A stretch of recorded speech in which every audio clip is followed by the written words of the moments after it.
Back in the early 1800s, this house and these gardens were the home and natural playground to a very inquisitive young boy, who some 200 years later is known as the father of evolution. Find out whose origins began here and exactly which county I'm in just a moment.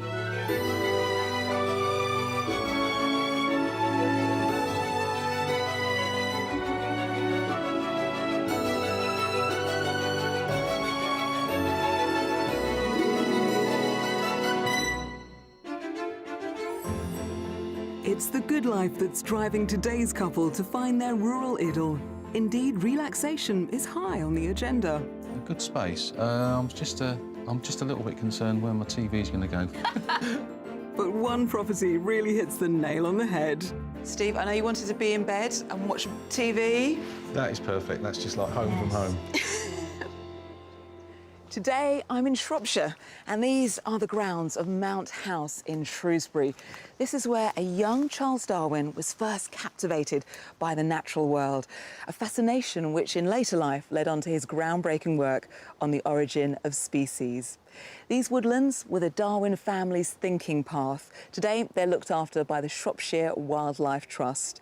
And with this fantastic vantage point over the River Severn, it certainly is a fantastic point to reflect on the great beauty of this county.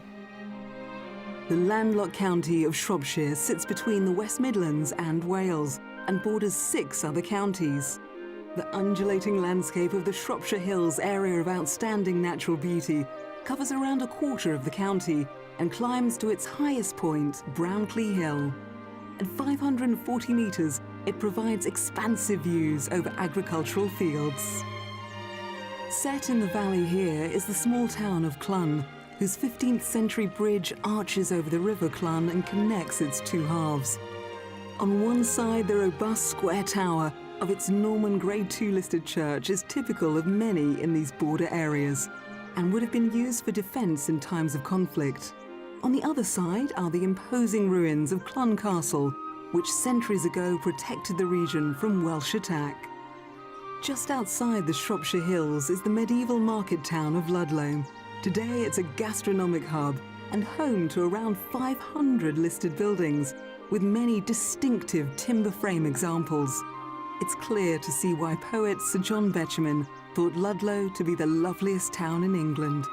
So, with its diverse landscape and rich architectural heritage, Shropshire is an enticing proposition, both for visitors and those making a permanent move. Shropshire's housing market offers comparatively good value when you consider that the average price of a detached property here is just under £277,000. That's £34,000 less than the national figure. And with its diverse housing stock and low population density, it offers a really fertile ground for rural property shoppers. So what about today's couple? Which corner of this gorgeous county have they set their hearts on? Let's find out. Retired civil servants Elaine and husband Steve from Peterborough found love second time around when they got together at work 14 years ago and married 3 years later. I think the main reason we work well as a couple is because we have respect for each other. We enjoy the same things. We both laugh at the same things. Elaine is, well, my wife, but also my best friend. The couple have lived in their 4-bedroom detached house for the past 4 years. But with their children having grown up and flown the nest, they've decided it's time to move on to pastures new. I've noticed a big difference in Peterborough over the last few years. It's very busy and crowded in Peterborough. The traffic's very heavy. Now we feel that it's time for a change. After many visits to Shropshire, they've got to know the lie of the land and have earmarked their preferred area in which to seek out their forever home. We prefer the south part because it's a little bit more scenic, whereas the north is a little flatter, and we prefer the rolling countryside. We've seen possibly in the last 2 visits that we've had over the last few months about 15, 16 properties. So we haven't actually found that perfect place yet. But when they do find it, they won't be moving alone. Their numerous koi carp will be joining them. The fish are definitely coming with us. All the fish have got individual names. Some of the fish are named after family members who may have departed. The couple love spending time tending to and enjoying their garden, and when they move, their hot tub will definitely be coming with them. Well, we've had the hot tub now for just under 2 years. I do enjoy it. We go in there frequently. We will spend most of our day out in the garden, and then when our bones are weary, then there's nothing nicer than to actually go in with a glass of wine and relax and just enjoy the end of the evening. So, with their house on the market and big plans for their new country life, this couple are raring to go. I'm looking forward to exploring another county and, most importantly, to do some new things with our lives. We've got a chapter now that's starting, and I want to make sure that we don't just do the same things, but we embrace the move and the changes it's going to bring about. Elaine and Steve have honed in on the southern half of Shropshire and are happy to cross borders into Worcestershire or Herefordshire. Before we start the clock on our property search, I'm meeting up with them in the county to hear exactly what they're looking for. Elaine, Steve, welcome to sunny Shropshire. Welcome. So what kind of property are we searching for? Well, we'd like a character property, preferably 3 to 4 bedrooms. If it has a study, 3 bedrooms will be fine. I would particularly be interested in a barn conversion. I rather like stone buildings. I know Steve's got some criteria of what he'd like. Outside storage is quite important to me because I've got lots of tools and garden equipment to store, and also like to get away from the house now and again. So a bit of a man cave. Yes. And garden-wise, we would like to make sure that it's sufficient size because we're really keen gardeners. We've said we won't want anything really much bigger than ½ an acre, which is quite substantial. We need to have room for a pond, and we'd also like to make sure that there's sufficient room as well for our hot tub because that will also be on the move. A perfect property would be one that does have some kind of decent view to it. Would be wonderful. So what kind of style internally in the property would you like to see? We'd like a more open plan area if we can, or at least large reception rooms, so that when we have visitors, there's more room for us to spread out and enjoy each other's company. I'd love to have a focal point in the lounge, if possible, like an ingle nook fireplace or some kind of fireplace that's the central point. Beams would be wonderful. And this dream property in this gorgeous county, how close to amenities would you like to be? We like a fairly quiet edge of the village location, but with something actually happening in the village and a fairly vibrant community. And how much are we looking to purchase this new property with? £425,000 will be our top budget. Well, the only thing I can't guarantee is the weather, but I can guarantee that we have 3 fantastic properties for you to see, packed full with character, which I know is what you're really after. Yes, looking so, forward to it. Shall we start our adventure? Yes, please. Let's get searching. For their top budget of £425,000, Elaine and Steve would like a character property with an open-plan living space and 3 to 4 bedrooms. They want a decent-sized garden which accommodates a pond and a hot tub, along with a workshop for Steve. Location-wise, they're hoping to be close to a vibrant community. We've sourced a stunning selection of properties for them to view, but the price tag will only be revealed once they've completed each tour. The final visit will be to the Mystery House, which disguises its age well and will provide them with other surprises.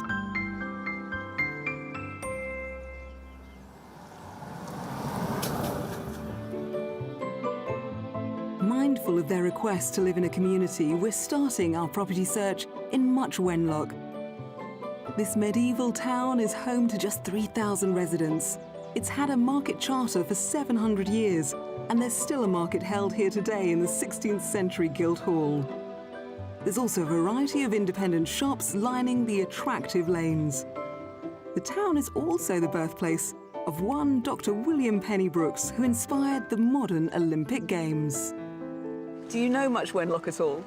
Well, we came here on our first visit when we first came to Shropshire, and we had a little look around then, noticed how beautiful it is, just the kind of village that we're looking for, so quite excited to be here. OK, Yes. let's have a look.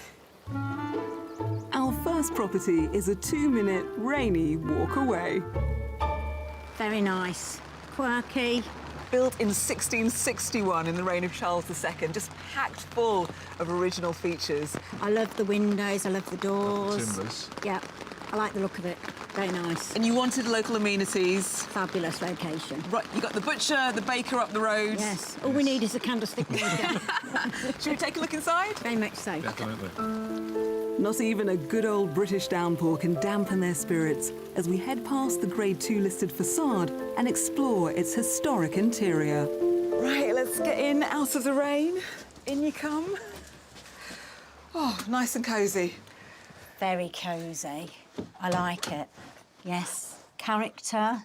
Lovely Notice fireplace. fireplaces. And you've got two. You've got your gas burner there, Yes. and then a multi-fuel burner there. That's lovely. Very inviting. I'm looking forward to seeing the rest of the house. Shall we explore more? Excellent. Okay. Excellent. Here we are, into the open kitchen diner. I like that. Yes. Yeah. Do you like the flow of the house? Because I know you really want that open plan living. I like it very much, yes. I can imagine having family here, and we can be in the kitchen area, but also can run through into the lounge, but still feel in contact with one another in the two rooms. And you've also got, alongside the kitchen diner space, you've got a downstairs shower room and loo as well. Oh, that's excellent. Let's head upstairs, Okay. because there's lots more to see. Perfect. OK. A stairway tucked between the kitchen and the living room leads up to the sleeping quarters, where there's a beautifully fitted family bathroom, complete with roll-top bath for the 3 bedrooms, all in the eaves. There's a cosy double at the front of the house, a single at the back with an open wardrobe, and next door is another stylish double. Lovely. Dual aspects, lovely and light, plenty of storage. Excellent. Very nice. I like the fact that it's quite light in here. Dual aspect, like you say. It's deceptively large. Yeah. It is quite large. It's a good space. I'm just a little bit concerned where my TV's going to go for when I watch You're moving breakfast the TV. So this bedroom that we're in at the moment is the current master bedroom in the property, but permission has been granted, planning permission, to extend the bedroom behind us, and it would become even bigger than this master bedroom, and you could have that ensuite, that walk-in wardrobe. So the property, although the front facade is Grade 2 listed, has potential for you to extend it in the way you would wish at the back. That's That's good. very interesting. That's good, And there's yes. never enough room for Elaine's clothes, so that would be So extra wardrobe space could be definitely worth welcome. thinking about. Yeah. Well, there's much more up here to see, but I also want to take you out into the garden, which is stunning. And of course, we've got to talk about price. So start thinking, and let's have a look at that wonderful garden. Okay. Outside is set out in different zones, including 2 seating areas and a path through the secluded lawn. There's also a greenhouse, a handy shed, and a traditional caravan, which gives Steve that man space he's after. There's also a ready-made area for their hot tub. Elaine, I could hear lots of oohs and ahs as we were walking through the garden. It's absolutely perfect, the garden is. Perfect size, lovely the way it's been laid out, like little compartments. I'm amazed. And space for a pond for some koi carp to come with you. Essential. Shall we talk about price? Yes, that's a difficult one, actually. What do you think this property and gorgeous garden are currently on the market for? I'm going to guess that it would be probably £420,000.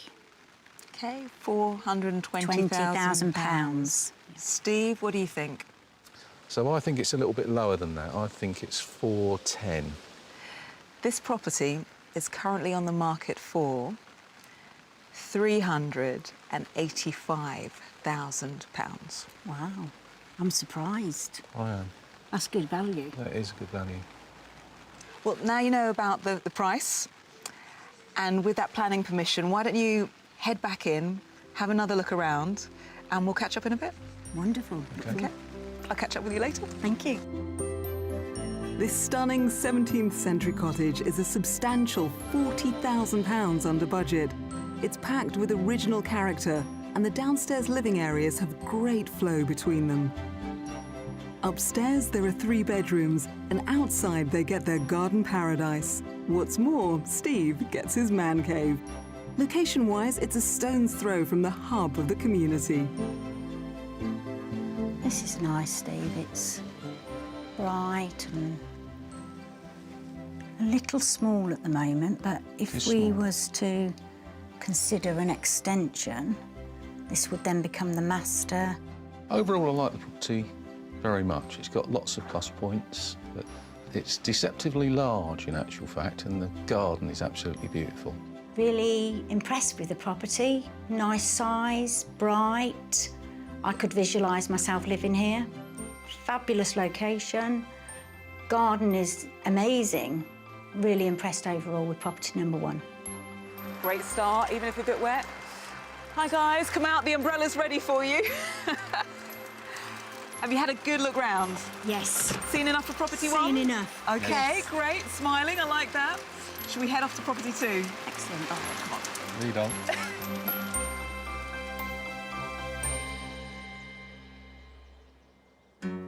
The ideal English country garden is something many of us strive to create on home turf. Visiting public gardens provides great inspiration on planting throughout the seasons. One such horticultural highlight is in the village of Albrighton, and it's owned by rose breeder David Austin. He's won 22 gold medals at the Chelsea Flower Show and has been breeding roses for over 70 years. The gardens are home to some 800 rose varieties, of which 200 English roses have been exclusively created by David and are sold all over the world. Gardening enthusiasts Elaine and Steve have come to meet David Austin Jr. to find out where his father's passion for roses stemmed from. He was interested in gardening from a young age. He grew up on a farm. He was given the opportunity to actually create his own garden. He then got into breeding, the concept of breeding plants. Okay. And he looked around at different plants, and the rose was the thing that he enjoyed the most. He wanted to create a new kind of rose. So amongst all the roses that you've got here, and you've got many, have you got a particular favourite yourself? Well, I suppose I should say one called Olivia Rose Austin. It's a beautiful flower, it's got a wonderful fragrance, a lovely pink colour, but it's also the name of my daughter, so... New rose varieties are created here each year, and David's going to show Elaine and Steve where the magic happens. It begins with deciding what rose to cross with which rose. You understand what we call a mother, the characteristics of the one parent, and you understand the characteristic of the other parent, and you're trying to bring those together and get the best of both in a new rose. And we're looking here at a rose here that has been hybridized this summer. This is the mother plant. We've taken pollen from the other parent. We've applied it by hand with a paintbrush, and we now see here the hips forming that will contain the seed for the new rose. In the autumn, the hips will be harvested and stored before the seeds are planted in the spring to create new varieties. We're doing this process in here 60,000 times by hand, and we will be producing something like 100,000 seedlings. Every single one will be different. Just like you never get 2 people the same, you never get 2 roses the same. From the tens of thousands of seedlings planted last year, only 2 or 3 varieties will make the grade, and it takes around 9 years before the roses are actually ready to sell. Back out in the garden, senior rosarian Michael Marriott, who designs rose gardens worldwide, is ready to show Elaine and Steve how to pot a rose and get the best out of it. So if you get a rose like this, the most important thing, first of all, is to make sure it's really wet. So give it a jolly good watering, or even better, soak it in a bucket of water for an hour or something. And then when you take the pot off, there, I got a lovely root system there already, and you can see it's damp all the way through. Yes. Sometimes you buy it and you might find the top few inches is wet and the bottom is dry, so make sure it's damp all the way through. Yeah, to just break up the root ball a little bit, don't be too vicious about it. And then just make sure that the level is right. So you want the bottom of the stems to just be an inch or two below the final level. So that's about right there. And then just matter of... hold it while you... Yeah. It's then a matter of putting the compost in. Then, yeah, really good watering. And so, I mean, you can put all of that on. I don't know, it's a gallon and a half or 2 gallons in there. And is it important to just water to the roots like that, or... Because I tend to sprinkle over the top, so... Ah, that's a very good point, that is. When you do water, yeah, try and either do it in the morning when the leaves are going to dry out quickly, or do it carefully so the leaves don't get wet at all. That's very interesting, actually. I look forward to trying this at home. Good luck with your house hunting as well. Thank you very much. Thank you for your time. Armed with some top gardening advice and inspiration, it's time to return to our property search. For our next Shropshire stop, we're off to the hamlet of Nonnelly. It's slightly further north in the county, but well worth the journey. The closest amenities are found just a mile away from Nonnelly, in the peaceful village of Loppington. There are many historic buildings here, including the 14th century St Michael and All Angels Church, which is Grade 1 listed.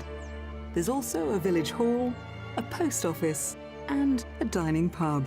A 5-minute drive takes us to our impressive second property, with the style Elaine has said she loves. So here we are, property number 2, your barn conversion. Packed full of character, double garage for you. Very nice. Or something I could use for storage or a workshop. Yep. Sounds wonderful. Sounds interesting. I like the brickwork. Should we get in there? Yes, please. This small collection of old barns and a granary was converted into dwellings in 2007. The home we're going to explore is one of 6 in the complex and attached on both sides.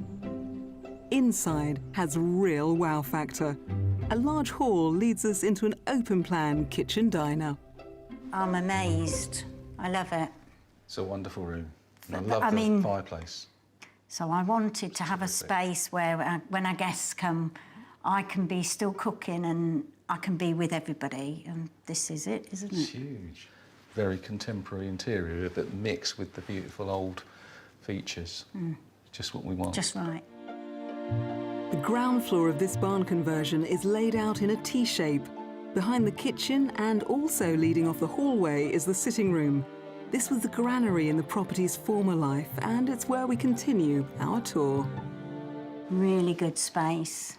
So light and bright. Love the arches to the door frame there. I think there's scope for a bigger TV. You're smiling? Yes. Yes. Well, I'm glad you like the living space we've seen so far downstairs. There's also a beautiful office craft room that's separate to the 5 bedrooms that are in this property. Wow. Let's start exploring those upstairs. Sounds wonderful. OK. Hope we don't get lost. Also on this floor, at the back of the hallway, there's a laundry room, and to its left, a double bedroom with its own ensuite. Then moving upstairs, 4 further bedrooms, all fan out from a central landing. 1 to the front of the house and 3 to the back. They're serviced by a bright family bathroom. There's a double bedroom, currently a twin, with its own ensuite and another double next door. But we're heading to the largest of them all, also with its own ensuite. So through into the main bedroom. Oh, and the wardrobe space. Built-in wardrobe space, storage above that. Yeah. Steve, I know you wanted to be in bed and watch TV. That is perfect. That's just like home from home. Yeah. Really fabulous. The blend is just perfect, I think. Old with new. It's just perfect. And gorgeous views out into the garden. Yes, that's looking fabulous out there. Well, there's a lot of house to explore and a garden to get into. Let's decide where we're going to put that hot tub of yours. And then, of course, we've got to talk about price. OK. So let's get out in that garden and take a look. OK, thank you. At the back of the house is a slate sun terrace leading onto a large enclosed lawn with plenty of space for both hot tub and pond. So out into your very private garden, which is a kind of nice blank canvas, I think, for you to work with. It's actually really very neat and tidy, a little gem. How much do you think this little gem is on the market for? I would actually say it is over our budget, and I'm going to go in around 435. £435,000? 435,000, yeah. OK, Steve, what do you think? I'm going to say £425,000. This property is currently on the market for £415,000. Wow, that's really good. That is good. That is really good. Pleasantly surprised by that. I am. I didn't think it would come in under budget, so... I was hoping. Well, now you know it's under budget. Why don't you have a look around again? There's a lot of house to explore. Catch up with you in a moment. This beautiful converted barn delivers generously, and it's still £10,000 under budget. It offers Elaine and Steve character, style, and open-plan living. There are 5 bedrooms here and, as requested, a substantial garden with plenty of room to accommodate all their needs. Wow. Your This is man a cave. Fantastic space. Fantastic place for storage and also a lovely workbench. This house could definitely be a contender. It ticks all our boxes, no question. There's fantastic living space, great reception areas and a terrific garden. Plenty of room to place our pond and our beloved hot tub. It's an amazing house. I could visualise us living here. Wonderful space, fantastic outlook. I can't really say more. Really, really love it. Hey, have you had a good look round? Yes, we've had a really good look round. There is a lot of house to take in. It is. And we're still smiling. Yes. At the end of the day that's seen torrential rain and a bit of a glimmer of Absolutely. sunshine in the end. Yes. But Elaine's delighted because she can see how much extra furniture she can buy to fill that house. Oh, great, we're thinking about furniture now. Absolutely. We're at that stage. Yes. Good, so good end to day one. Yes, very good, yes. OK, well, more to come. Mystery House tomorrow as well. And lots to think about. Yes, very much so. OK, let's head home. Thank you.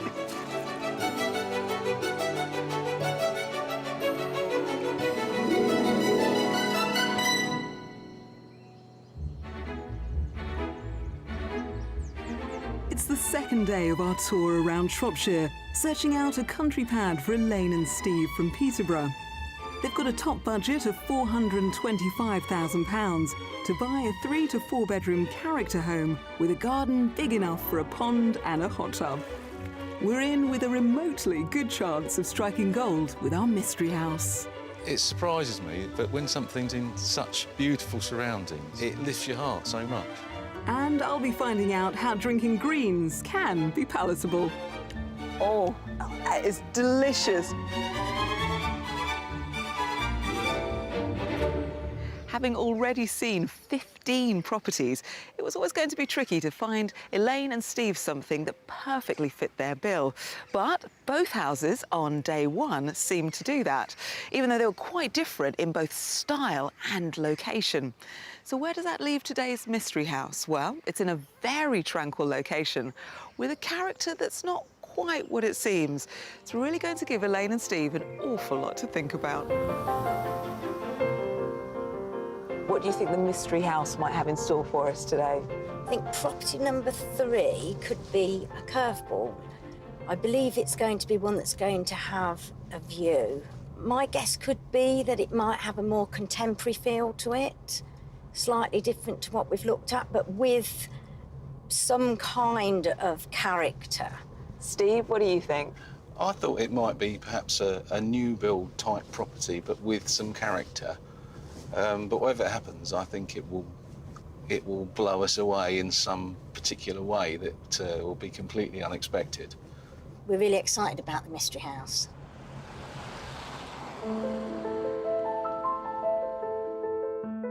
I'll keep them guessing as we cross the border into Worcestershire and the hamlet of Alton. 2 miles away in the village of Stanford Bridge is the attractive St Mary's Church, built in the 1760s. It perches high on the bluff with a bird's-eye view over the village. There's a good community feel here, with a village hall and a collection of small local shops. Alton is 5 minutes away, and it's where we find our mystery house, which is set in a more isolated location than they might have imagined, but it's nonetheless beautiful. I like it, yeah, very different. I just like the general feel of it and where it is. I like where it is. Yes. It's quite remote, but it kind of doesn't feel remote. Part of the mystery house is this house, a labour of love, was rebuilt in the 1970s. So it's not actually listed. It was stripped back to the bare bones and lovingly rebuilt inch by inch from reclaimed local materials. Unbelievable. It surprises me, but when something's in such beautiful surroundings as this is, even though it's quite remote, it lifts your heart so much. And I really thought that I wanted to be somewhere with a little bit more of a buzz about it.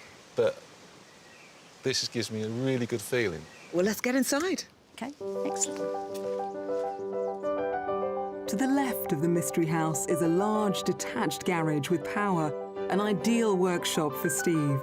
And once in the house, the porch leads us straight into a beamed breakfast room. Let's come into your country cottage kitchen. Very different. Very different. Very different, yes.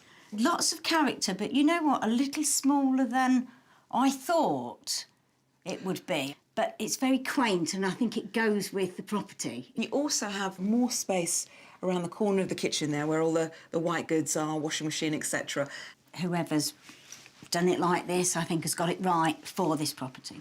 Well, there's much more to explore. OK. Let's keep looking. Excellent, thank you. The kitchen leads to a central hallway, which then flows into a spacious sitting room.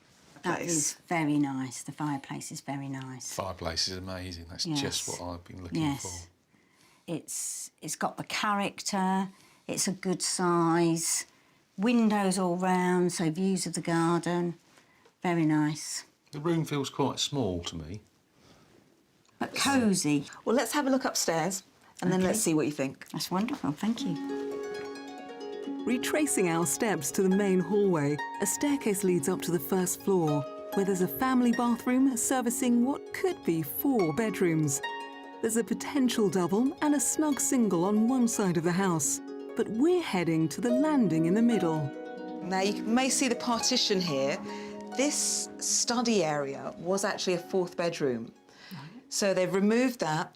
You've now got 3 bedrooms in the property and that office space, which I know you were looking for. Yeah, I think it would work. We've got the main bedroom behind us. Let's take a look at that. Excellent. It's a good size. I really like the windows like that. I think they're very unique, fantastic views, and surprisingly very light and bright. Yeah. Well, let's step out into the garden and look at your wraparound garden, mature garden, which hugs this cottage. And then we also have to talk about price of the mystery house. OK, thank you. The outside space is made up of seating areas, an expansive lawn and pretty borders.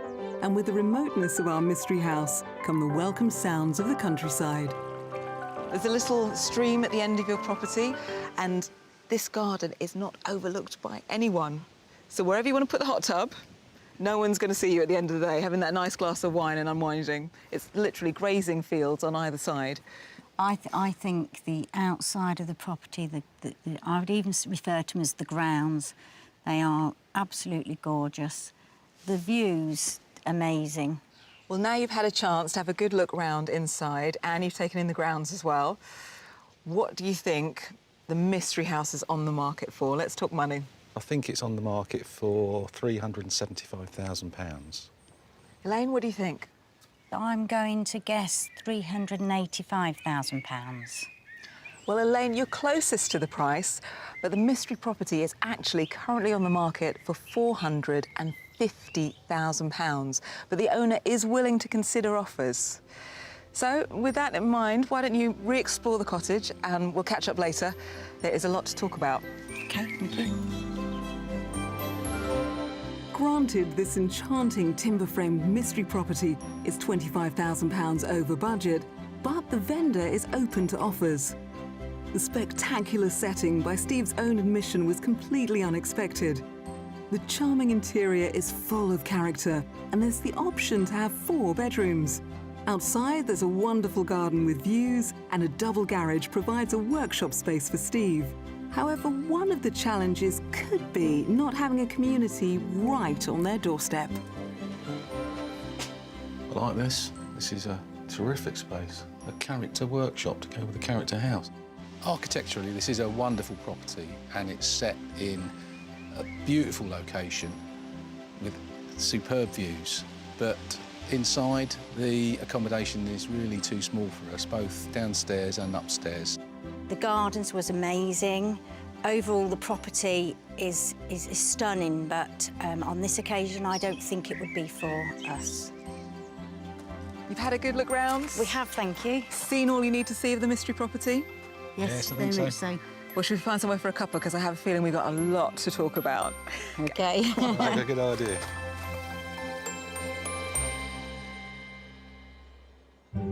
Shropshire is known for its industrial heritage, but this largely rural county also has a fertile farming landscape. Its reputation for fresh, local produce is celebrated at Britain's first food and drink festival, held in the market town of Ludlow every September. In the village of Great Chadwell on Shropshire's border with Staffordshire, third-generation farmer Philip Maddox has been growing salads on his 2,500-acre family farm for the past 25 years. He decided to take his business one step further almost 2 years ago, and now produces fresh, cold-pressed juice from his crops. What makes land here in Shropshire so great for farming? In this area of Shropshire, we have light, loamy soils, which are very fertile, reasonably flat, and we have plenty of irrigation. And how important is local provenance? I think it's becoming more important generally. I think our consumers like to know where their produce comes from. So yeah, I think it's becoming much more of an issue. And why did you decide to make the change into juices? We had a hailstorm across a field of lettuce, and I looked at what options we could do with crop which was nutritionally perfect, but visually not, and came across green juice. What are you currently harvesting on the farm? So on the farm at the moment, well, we're in a field of spinach. We're also harvesting little gem lettuce, romaine lettuce, iceberg lettuce, wild rocket, baby leaf red lettuce. After harvesting, speed is of the essence to create and bottle the drink. The ingredients arrive at the juicery and are washed in natural spring water before being gently crushed to release the juice. Next, it passes through the press to extract the most liquid possible. Because no heat is used in the process, vitamins, minerals and nutrients are retained. Next, the liquid is pasteurised to give it a longer shelf life. Around 15,000 bottles of the farm's Be Fresh juice is made here each week and is sold to shops and supermarkets all around the country.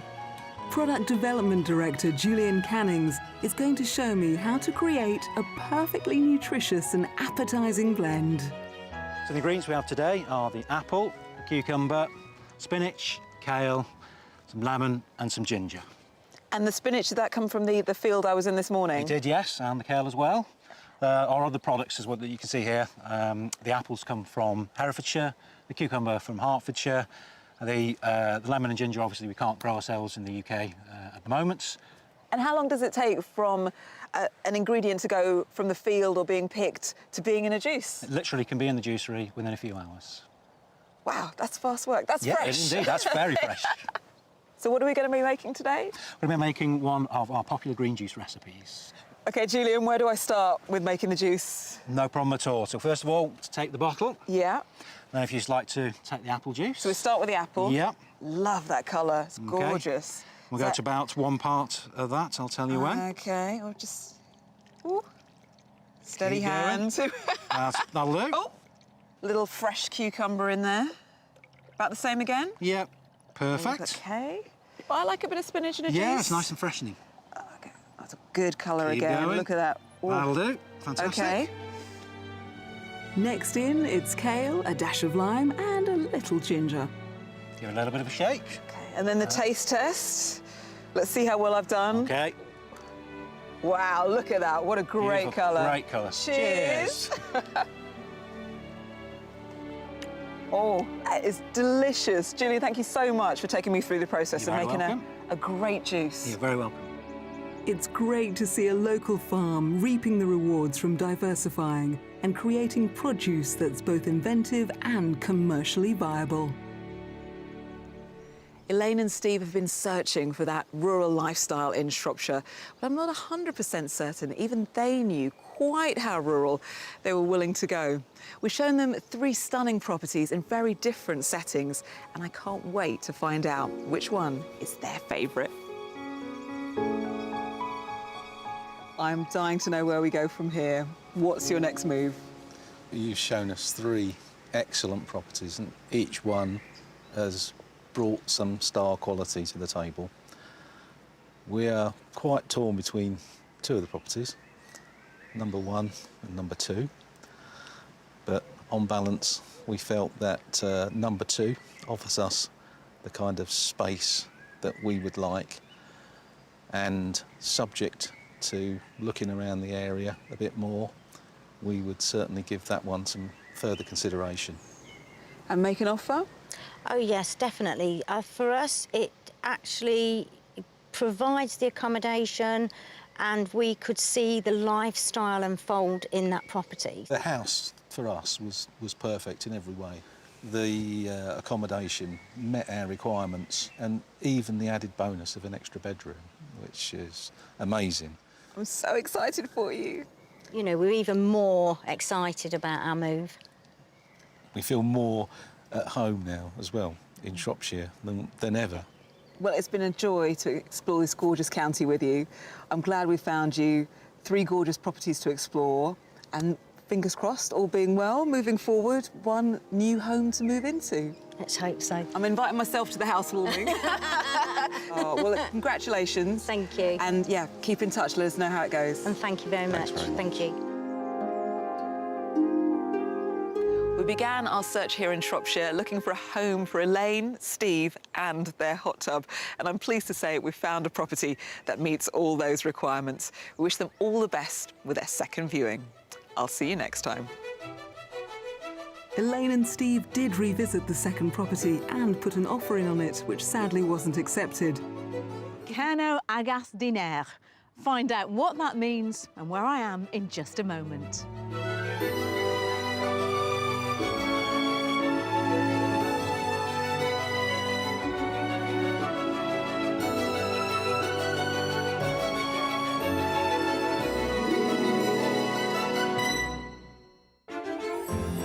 Today's tale is of a dream house in a land far away. It's like a real oasis in the middle of all these trees. It's like you're in the middle of a forest. It's sort of Hansel and Gretel-ish almost, isn't it? So if you're sitting comfortably, let our house search begin. So get your little Red Riding Hood capes on, because we're off to see the 3 bears. Oh, brilliant. Oh, wow. Okay, Fantastic. Come on, Goldilocks. Right this way, Goldilocks.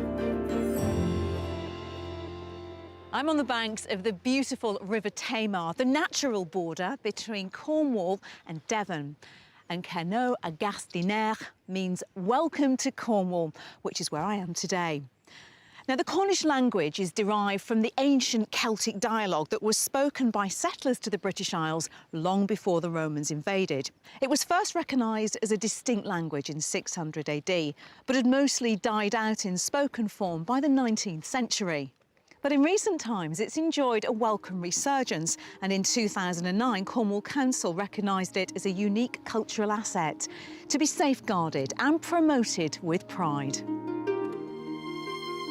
The county of Cornwall forms a peninsula to the southwest of England, with coastlines to the north and south.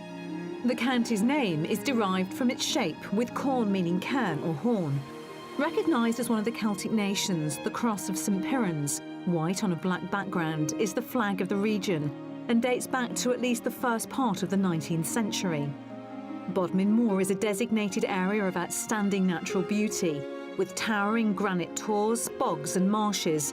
The landscape can inspire awe as well as trepidation, and is the source for many myths and folk tales. At the Bodmin and Wentford Railway, it's possible to see and ride steam-hauled trains. Operating along a 13-mile track, a ride here combines the charm of a bygone era of travel with picturesque scenery. But as well as the sublime moorland, there's the stunning coastline. The North Coast is particularly popular with surfers. At New Quay, Fistral Beach is one of the best surfing beaches in Europe and hosts a large board sports festival every year. 20 or so miles north, Polzeth is another wave rider's haven. The beach can disappear at high tide, leaving behind the pretty headland and village, once a favourite haunt of the late poet laureate Sir John Betjeman, who celebrated it in some of his verse. So if you'd like to ride the wave of the unique county of Cornwall, why not plan a country escape soon? With hundreds of miles of beautiful coastline, it's got to be the sea that's the big draw in Cornwall. But when it comes to properties by the water, expect to pay a premium of up to 50% for those breathtaking sea views.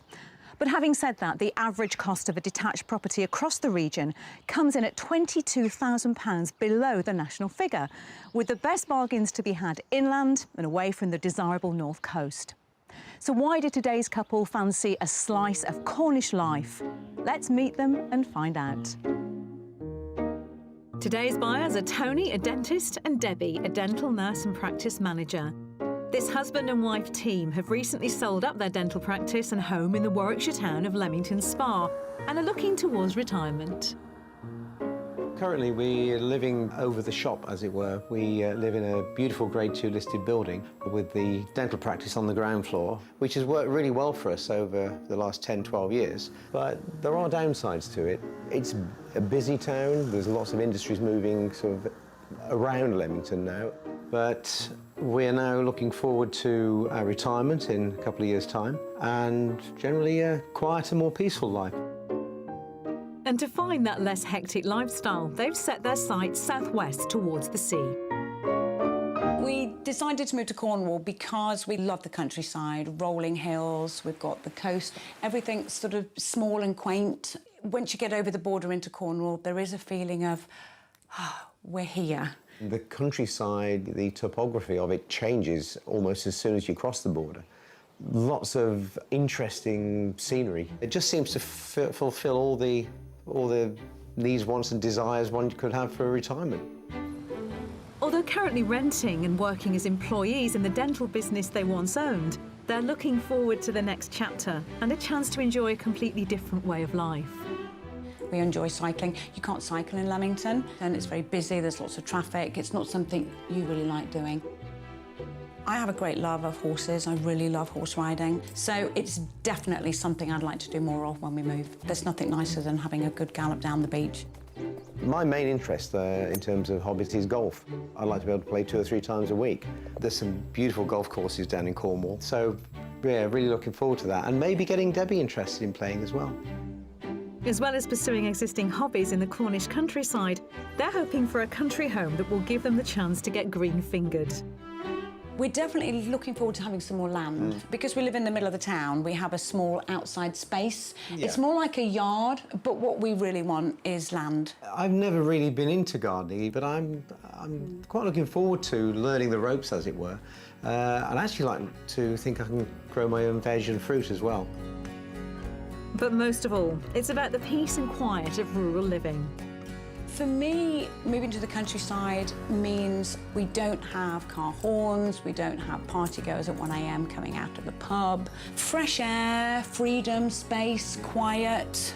And yeah, just freedom, basically.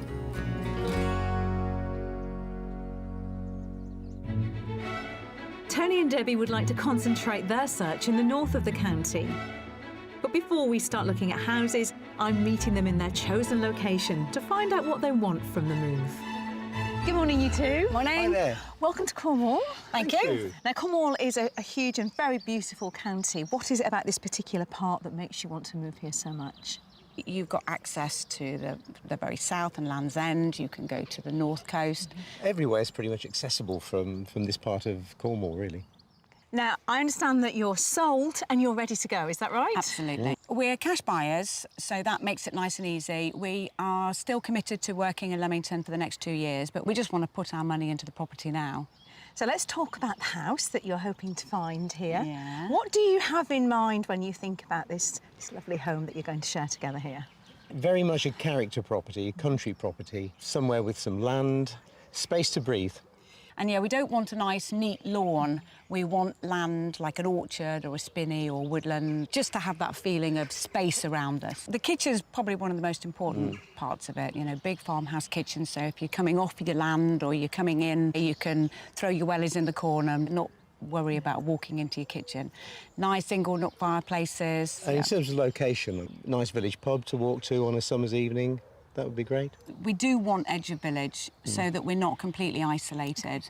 To have a stables nearby, I don't mind having to drive to it, that would be ideal. Okay. Well, remind me of the budget that we're working with for the search. We did up it slightly, didn't we, to get the house of our dreams, so our budget is $525,000. Well, you'll be pleased to hear that we've got some very nice properties to show you. Excellent. Are you ready? Yes, definitely. More than ready. Let's go and look. Yeah. Thanks. So, with a budget of up to £525,000, Debbie and Tony would like a character property with some land. They'd like features including an inglenook fireplace and beams, and a large country kitchen at the heart of the home. Ideally, they're after an edge of village location.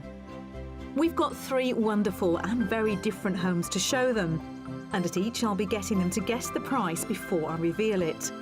The last property will be our mystery house, which could offer our couple a fairy tale future.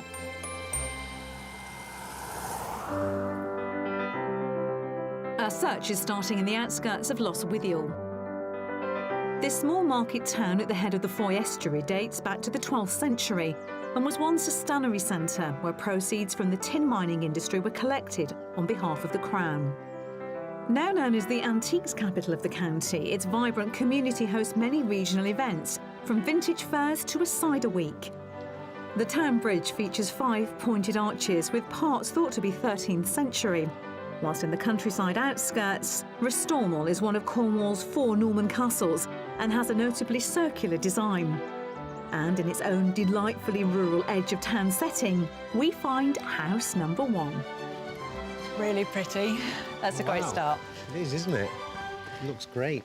First impressions are really nice. Yeah. Love the look of the land. Really, really rustic. Really nice, yeah. Plenty of space Loads to park of your trees. cars. Looks fantastic.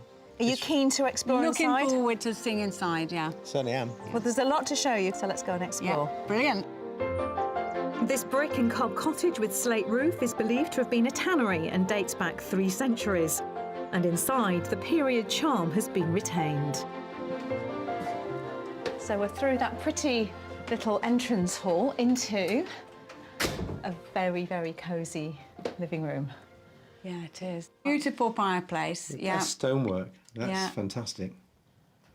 And the walls are really thick. It's really quiet. I think in here you really get the character Yeah, and the feel. It's lovely. Yeah. Really nice, yeah.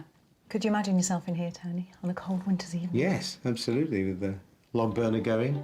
Now, I know that for you in particular, that it's the kitchen. It's all about the kitchen, Yeah. the heart of the home. Yeah. So I think you're going to like this one. So let me squeeze through and then just follow on. I'm going to take you through. To the other side of the entrance hall, we pass through a dedicated dining room, again packing in those period features, and taking us through into a century-old extension running the length of the property, home to a classic country kitchen. Well, I think it's quite a nice kitchen, personally. Very nice, yeah. Yeah. Yeah, really nice. You're smiling. Yeah, You're really smiling. I love the range. Yeah, it's an oil-fired range, which of course is really practical, but also that's operating the central heating as well. It's really nice, really nice. So just off the doorway there, you've got a little utility and a downstairs toilet. Okay. Feels quite nice and simple. It's not busy. Very warm, homely feel to it, I'd say. Yeah. So is this a good start? It's a good start. Certainly is. Yeah. So we've got 4 bedrooms upstairs to go and have a look at. Okay. So follow me, let's go and take a look. Well, a warm response to this 300-year-old cottage on the ground floor, And upstairs are 4 bedrooms, which should be more than enough to suit Tony and Debbie. Above the kitchen is the family bathroom, flanked to either side by 2 smaller guest bedrooms, a double with countryside views, as well as a skylight window. And the smallest bedroom, again with side and roof aspects. Then, to the front of the house is the largest of the guest doubles. And we're making our way to bedroom number 4. So here's the master bedroom. Nice. Love the beams again. Really nice. Very nicely done. Yeah, again, you can see the older character in here. You've got the maker's marks up in the beams.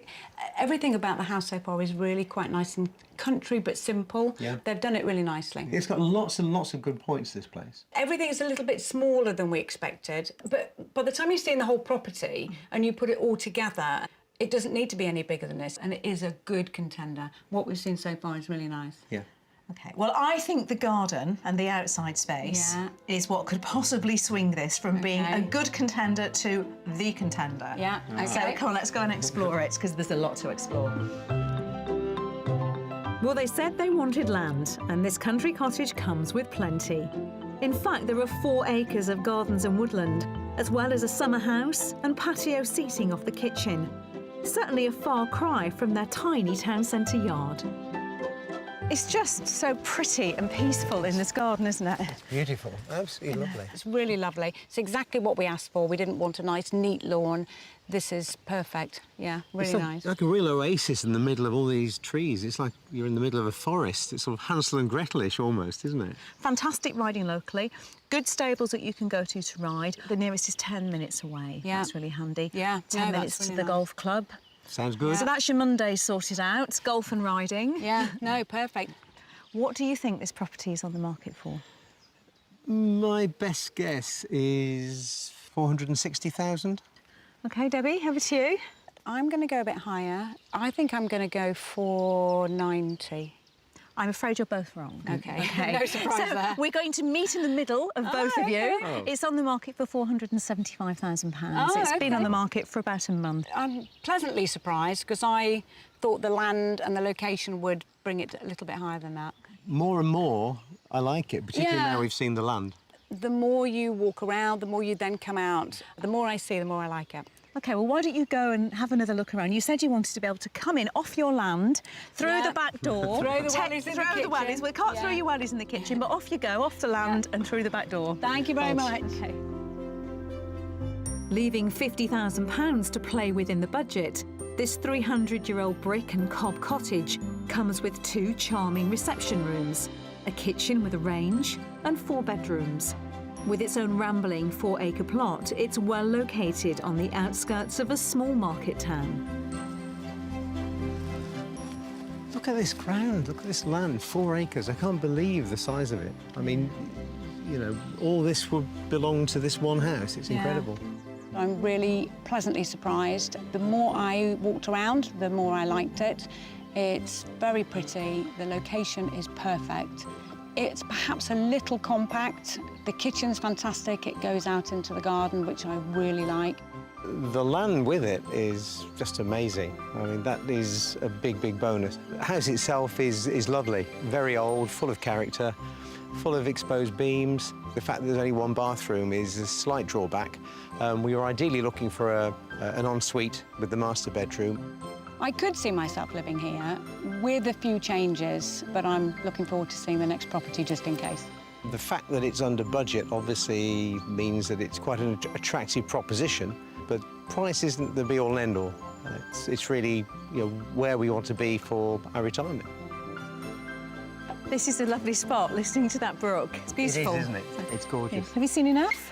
Yes, the more I see, the more I like. That's good, that's perfect. But hold those thoughts, because we've got 2 more great houses to see. Okay. Great.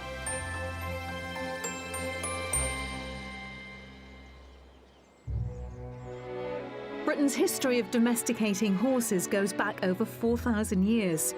By the time the Romans invaded in 55 BC, they were met by proficient horsemen ready to do battle.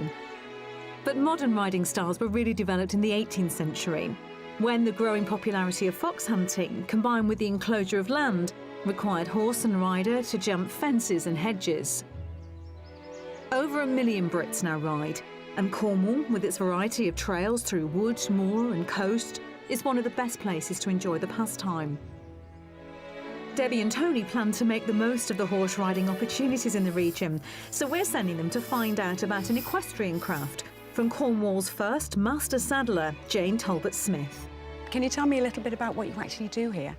Anything to do with horses. So I do side saddle girths and reins. And then because it's a country area, branched out, and I do human belts. I do, horse people have dogs, so we do dog collars and dog leads.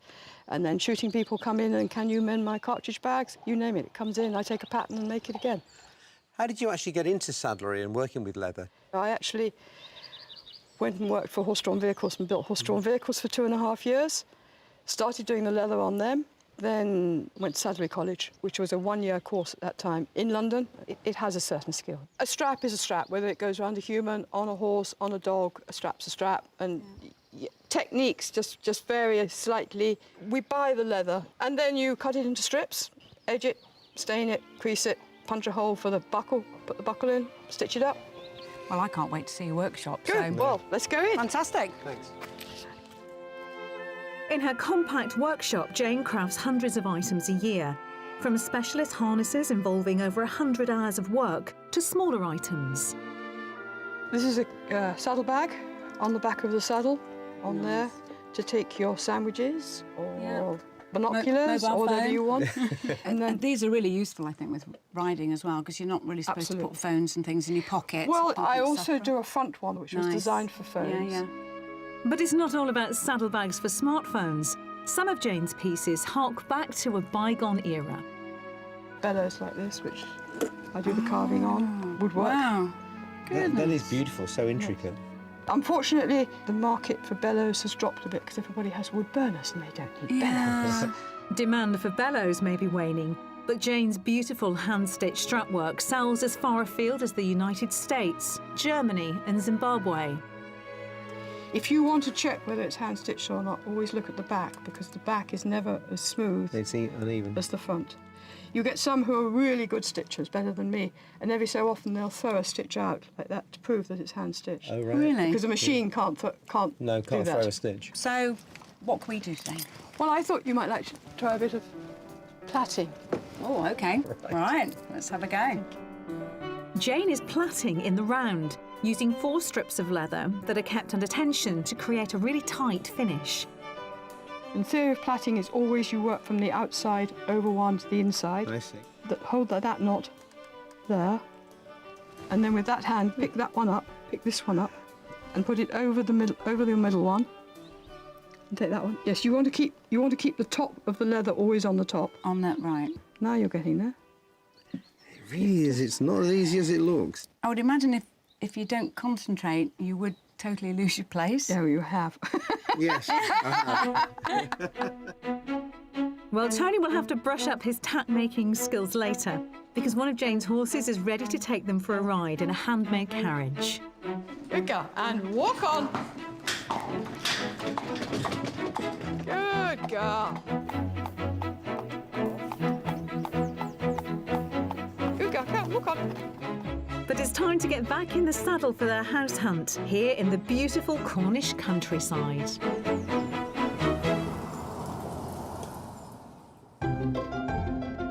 We're heading to the village of St Clear. Situated on the southeastern flank of Bodmin Moor, this former mining village has an impressive Norman church at its heart. There are also 2 pubs serving food, a grocery store for provisions, along with a hairdresser. And located just under a mile west from the village centre, set back from a country lane, is the house we've come to see.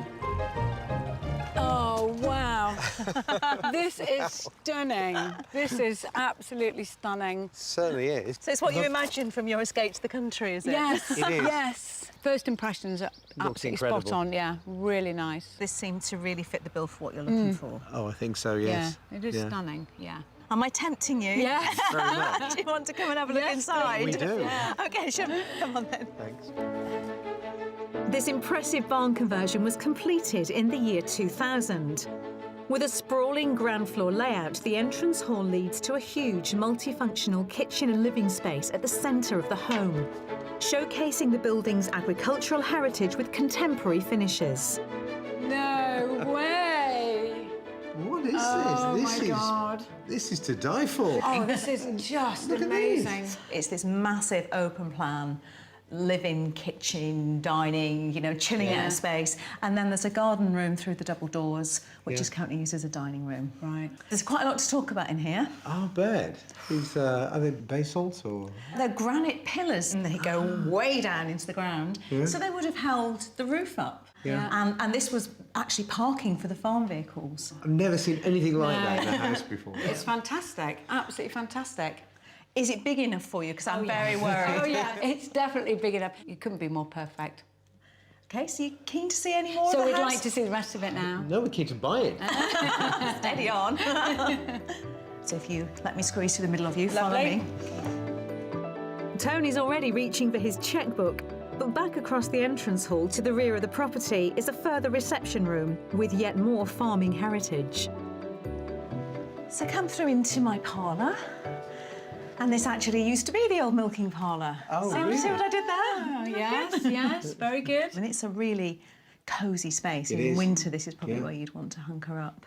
The only thing I would be missing is my ingle nook, but whether there's something you could do with the fireplace. Probably create one. Yeah.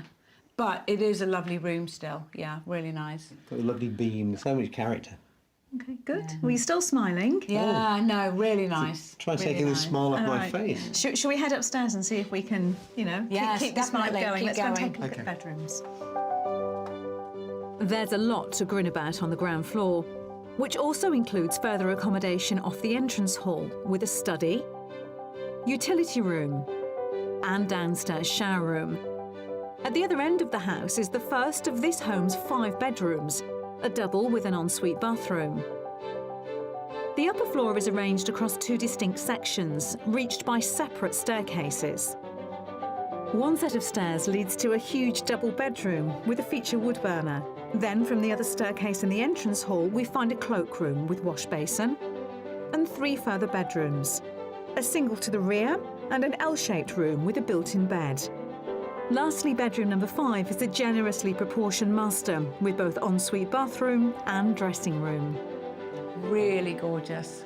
And fabulous views over the countryside there. And there is so much room, isn't there, in here? And I've never had a dressing room before, so that's quite nice. Well, I know the garden and the outside space is just as important to you as the house, so let's go and explore, and then I need you to start thinking about the price. OK. Have you got ideas yet? No.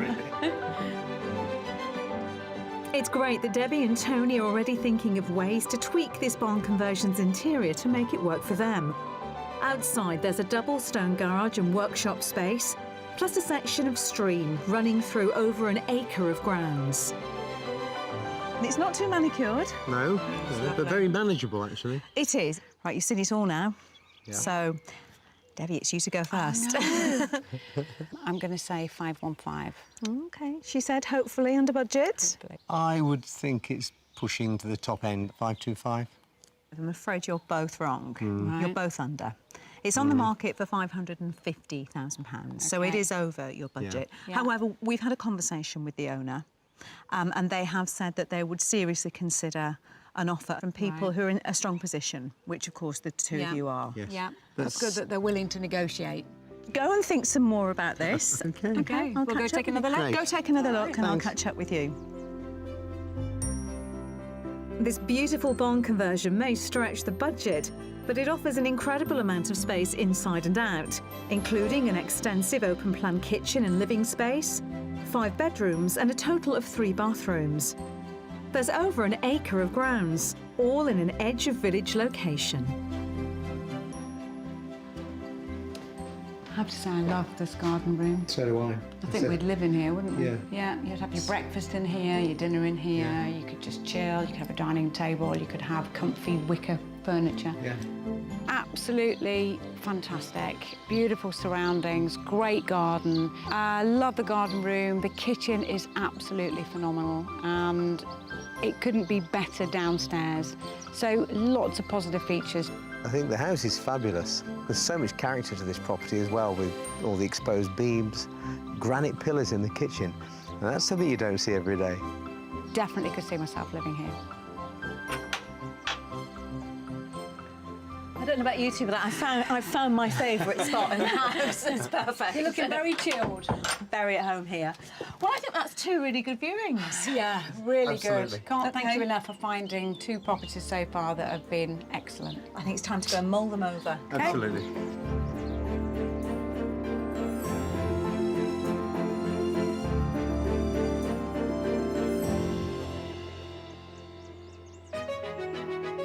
We're in the county of Cornwall, helping soon-to-retire dentistry duo Tony and Debbie swap town centre living in Leamington for a house in the country. We've already shown them 2 great properties for their budget of £525,000. But for the mystery house, I'm about to whisk them away to somewhere very different. You've been completely transported from a Cornish woodland to the Mediterranean. Yes. And at the Royal Cornwall Show, I'm meeting some of the county's loveliest livestock.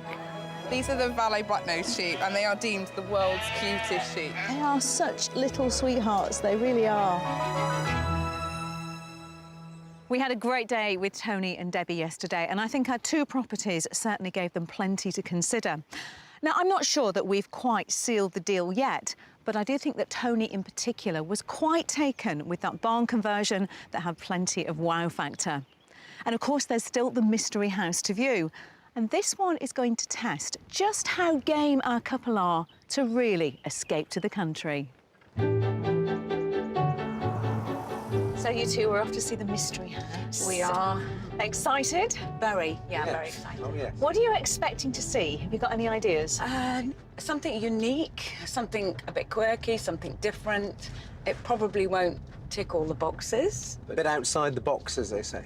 Oh, yeah, we'll definitely be outside the box. Our mystery house is located in Cardinham Woods, a 3-mile drive from the town of Bodmin. Once the county capital in the 15th century, the town was the starting point for a 15,000-strong Cornish rebellion march on London, protesting increased taxes on tin mining. Although the uprising was quashed, Bodmin continued as an important mining centre into the 19th century. Then, in the 1950s, it provided a training facility for linguists working on Cold War intelligence. But just a short drive away, in the tranquility of Cardinham Woods, today's mystery location is a real one-off.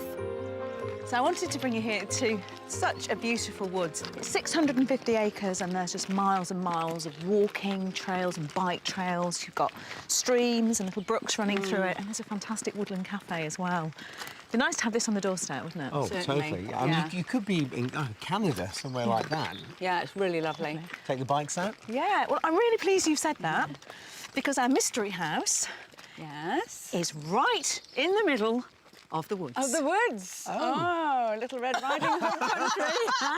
So get your Little Red Riding Hood capes on, because we're off to see the 3 bears. Oh, brilliant. Oh, wow. OK? Fantastic. Come on, Goldilocks. Right this way, Goldilocks. Well, I might have got my fairy tales mixed up, but down a single-track forestry road, there's no confusing the picture book credentials of our mystery house. So, this is what I brought you to see. Goodness me. Yeah, look at the roses growing up the wall. Absolutely This is stunning. almost a unique spot, isn't it? Oh, In the this- middle of Cardinham Woods. Wow.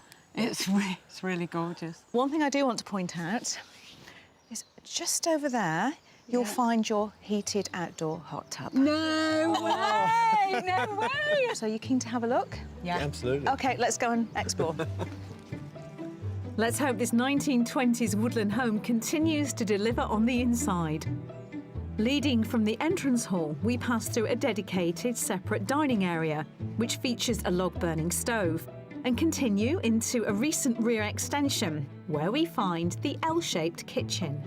So you come through the sort of the dining space into the kitchen, which is at the back of the house. Yeah. It's lovely. I love this room. The fact that it's open into the dining area is Yeah. fantastic. It is gorgeous. It is small. Yeah. So the layout is you've got a good-sized family bathroom there, and then here is a storeroom and study. If it was me, I'd be really tempted to take all this out Yeah. and completely open this up, which I think would give you the feeling of a much larger kitchen space. No, that sounds like a good idea, and it would definitely open it out. OK, good. Yeah. So let's go through and explore the living space. Right. So let's head on. Okay. Retracing our steps to the other side of the entrance hall, we reach the final room on this floor. It's the main living space. That's a little compact. It's a small, cosy house in the woods. Yeah. So it's a lovely, cosy room. You've got an open fireplace. I think you could put in planning permission to remove that wall completely and go out, certainly as much again. And then you could put lovely bifolding doors or doors out onto the garden. I don't know if that would faze you, but there's definitely an option here if you've got planning to do that. Yeah. I think you'd have to in a room this size. We wouldn't even get our couches in. Yeah, you'd have to do something, I think, to make it a bit bigger. It's all doable. So Tony is open to adapting this unique woodland home, but I'm sensing that Debbie has yet to be convinced. Upstairs we find a second family bathroom and a total of 4 bedrooms. 2 smaller bedrooms are above the rear extension, one of which is currently used as a nursery, and the second is being used as a workroom and office. There are also 2 good-sized guest rooms, both featuring built-in floor-to-ceiling storage, and each with enough space for double beds. But I'm really keen to show off the outside space. At around 1/3 of an acre, it's been extensively landscaped by the current owners, who have also added an idyllically located summer house, the perfect spot for self-contained guest accommodation. So up here at one of the highest points in the garden, you get a really good sense of the layout. So it's all been done in these terraces, and you've got raised vegetable beds and a greenhouse, and then you've got this kind of treetop decked area. You're up at the treetops. It is very nice. They've made great use of space with the land they've got. Absolutely fantastic. But it's very tiered. It's, yeah, a lot of up and down. I think another 10 years we're probably going to regret having something like that. So I've still got one trump card that I haven't played yet, and it could be the perfect antidote to all the walking there is up and down these terraces. OK, you ready to have a look? Yep, I'll have a look.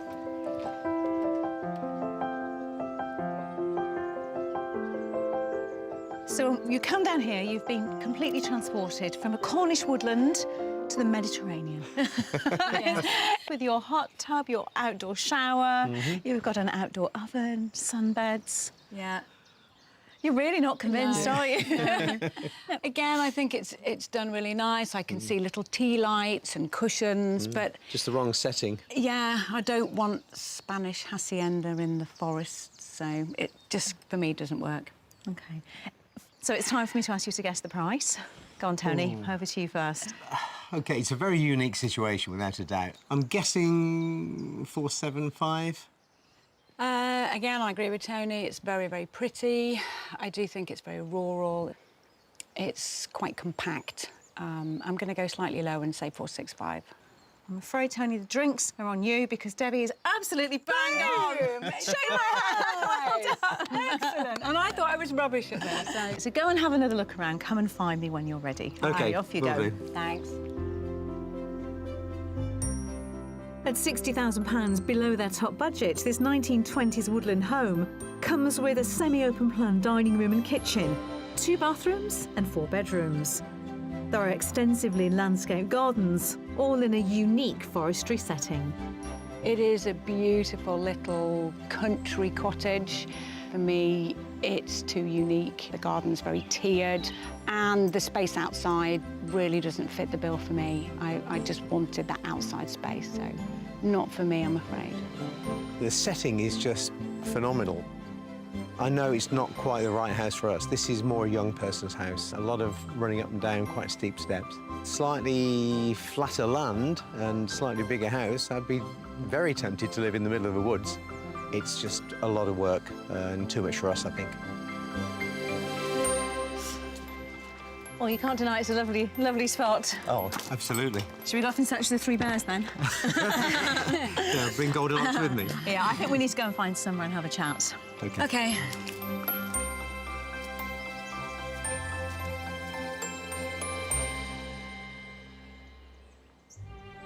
If you're looking for a flavour of what the Cornish countryside has to offer, there's perhaps no better place to head than the annual Royal Cornish Show. Located in the Wadebridge Showground and featuring local food and drink, a flower show, tractor displays and competitions for the best livestock and produce, over 100,000 people attend the 3-day event, making it the biggest in the county. It's a truly rural spectacle dating back over 3 centuries, And to tell me more about it, Secretary of the show, Chris Riddle. So, Chris, the Royal Cornwall Show, it's got quite a history, hasn't it? You've been going for a few years. Yes, we were originally founded in 1793. At the end of the 18th century, there was a real move away from living in the country. The farmer and the country had to produce more food. Food meant agriculture had to be improved, and agricultural societies such as our own were created to sort of feed that need. First year was purely a couple of ploughing matches. Livestock were added in the second year, and look to what we've got now. What do you think its enduring popularity is? I think it's because people's daily lives are perhaps ever more slightly removed from the reality of the rural world, and to come here and see it and have a real fun day out is what they love. Among the highlights here are the livestock events, where farmers compete in a variety of categories for coveted prizes. This year, the sheep section has a record number of 1,292 entries. And I'm meeting Emma Collison, whose rare breed sheep have been awarded third places by this year's judges. But for me, they certainly get winning marks for adorability. Well, Emma, in a tent that is absolutely packed with different breeds of sheep, I've definitely found the cutest. They're gorgeous. What are they? These are the Valais black-nosed sheep, and they are deemed the world's cutest sheep. They are such little sweethearts. They really are. Emma was the first to import this breed from their native Switzerland, bringing 25 ewes and 2 rams to her Cornish farm 2 years ago. And how have they been received over here? Oh, they've taken the UK by storm, and also the internet, all kinds of countries. I get emails from America on a daily basis asking for these sheep. The thing for me that really stands out is their fleece. It's beautiful, isn't it? Is that something the judges would have been looking for? Yeah, so the judges are looking for black knees at the front, black nose, black all the way around the eye with no break, black ears all the way to the top, and on the females, a black bottom, as you can see. There's a little black bum there. Is it your hope that their popularity will grow? Yeah, definitely. I mean, we've been from just me to 50 breeders in 2 years, which is a massive amount of people taking them on. They're just an amazing breed, and everyone loves them, and they make good pet sheep. It's a good breed for everybody. As well as the county's cutest sheep, the variety of tasty fare on offer in the food pavilion is sure to tempt.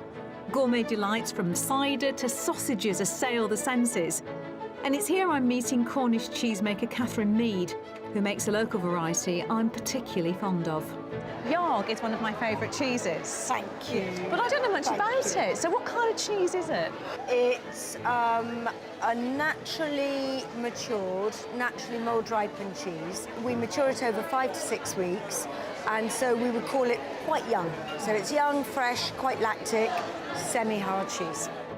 Around 2 tons of nettles and wild garlic leaves are handpicked each year and used separately to wrap and create 2 distinct products, both unique to Catherine's award-winning Cornish dairy.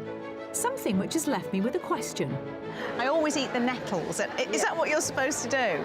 Absolutely, yeah. Oh gosh, we spend that much time and that much effort putting nettles on cheese. We want people to eat them. The nettle leaf is permeable, so you've got this natural movement of oxygen and also of moisture. I mean, my mouth's watering, actually. Can I try and see if... Taste.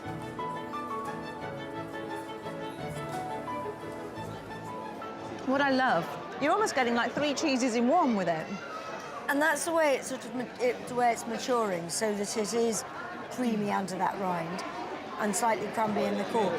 And here is the wild garlic yarn. So in this one, this is interesting because the leaf is not sticking to the cheese. That's absolutely beautiful. I can't believe that they're the same cheese. Exactly the same cheese. That's really hard to imagine. That is the leaf. Well, after such an appetising introduction to country life in Cornwall, it's time to find out if we've come up with something for Tony and Debbie to get their teeth into in our Cornish house hunt. Well, I'm pretty sure I know what Tony and Debbie are thinking at this point, but let me have a talk to them and find out.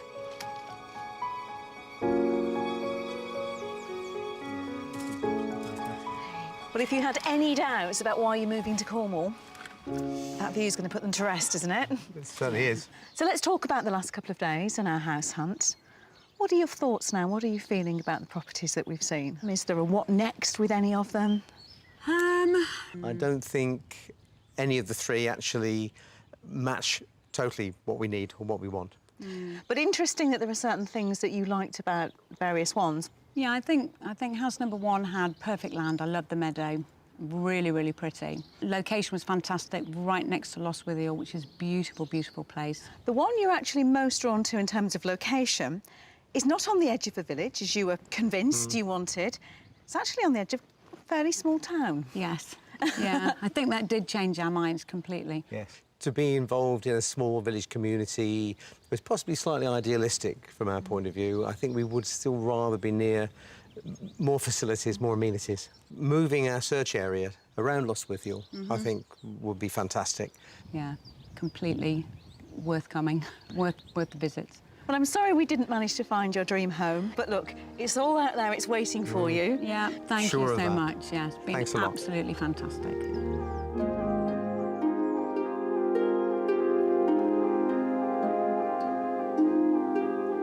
Well, it's the end of our search here in Cornwall, and I think it's wonderful that we've introduced Tony and Debbie to a part of the county that they've fallen in love with.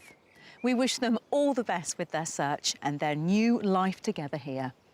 Join me next time on Escape to the Country. Until it was excavated in the 1920s, the ruins of this circular earthwork had found fame as the alleged site of King Arthur's Round Table. But its history actually dates back much further than the Middle Ages. So, what was its purpose and where am I? I'll reveal all in just a couple of moments.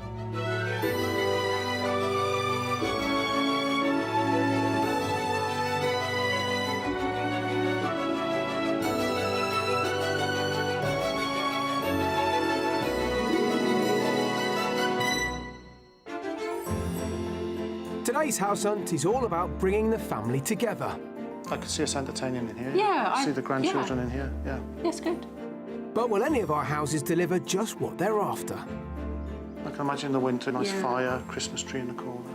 Oh, now Kids you're running talking, around. aren't you? Yeah. Christmas at Granny and Grandpa's. Yeah. Yeah. Today, we're in South Wales in the town of Caerleon, at the impressive ruins of what was once a grand Roman amphitheatre, thought capable of seating up to 6,000 spectators. But over millennia, it was lost in time, if you like, and reclaimed by nature. That was until around 1926, when locals removed 30,000 tonnes of soil and revealed what is today undoubtedly the best preserved Roman amphitheatre in Britain. The area of South Wales includes the historic Welsh counties of Monmouthshire and Glamorgan, as well as the southern section of Powys, with coastline overlooking the Bristol Channel. To the north of the region lies the Brecon Beacons mountain range, where a national park was established in 1957. Walkers can enjoy around 2,800 rights of way through the impressive landscape, formed in the Ice Age by glacial activity. To the south, the Vale of Glamorgan includes 33 miles of the South Wales coastline. At Nash Point, dramatic cliffs are home to what was the last manned lighthouse in Wales, automated in 1998 and now open to visitors. Across the region, intriguing ruins provide evocative reminders of its diverse history. Chepstow's castle construction began in 1067, less than a year after William the Conqueror was crowned King of England. This fortification's strategic position, high above the River Wye in what is now the southeastern corner of Wales, allowed defenders to bring supplies via the river during the times of battle and siege. So, from landscapes to seascapes, ruins to restorations, country escapees would do well to head to the diverse region of South Wales. Much like its beautiful landscape, Welsh property prices vary throughout the country. The average price for a detached home here in Wales currently stands at around £207,000. But here in the southeast, in the ever-popular Monmouthshire, you can expect to pay an extra £100,000 for a similar property. Now that's due in part to its commutable distance to Cardiff and Bristol, but also its close proximity to the likes of the Wye Valley and Brecon Beacons, known throughout the world for their unrivalled beauty. And it's from across the Atlantic that today's buyers have travelled in their bid to move here. Today's house hunters, Chris and Helen, have recently returned to Britain following an adventurous few years escape, having left Wales to live in the United States. I got a job offer in America. The children had grown up and either gone to university or had their own lives. It was one of those things where I thought, if we don't take this opportunity, will we regret it for the rest of our lives? So we took that huge leap, moved to America. But shortly after acting on that momentous decision, the elder of their two daughters, Natasha, gave birth to their first grandchild, followed 3 years later by a second. After trying to maintain family ties long distance, the draw of being hands-on grandparents is just too strong. Yeah, we just want to be grandparents that are around. Well, the grandchildren developing their own little personalities now. It's nice that we're here to be able to see that. But since returning, they've been moving from one temporary accommodation to the next. The latest, a caravan close to Chris's work as a sales director for a tech company in Northamptonshire. But at the moment, we're living in just a holiday accommodation. We've been moving backwards and forwards. It'd be really nice just to get a base again. Now that the nomadic lifestyle is wearing thin and Chris can work from home, they're looking for a new permanent base that will let them rebuild those all-important family connections. If we're going to be back in the children and grandchildren's lives, we really want to be in close proximity. So I think South Wales is the area for us. Anywhere around there, really. We're quite open-minded because we like all the area, don't we? They're pretty little market towns with beautiful countryside around on the edge of the Brecon Beacons. And as well as setting down roots, it will be a chance to start a different way of life. What I'm most excited about for my move back to the country is just to enjoy, I suppose, really more simple things.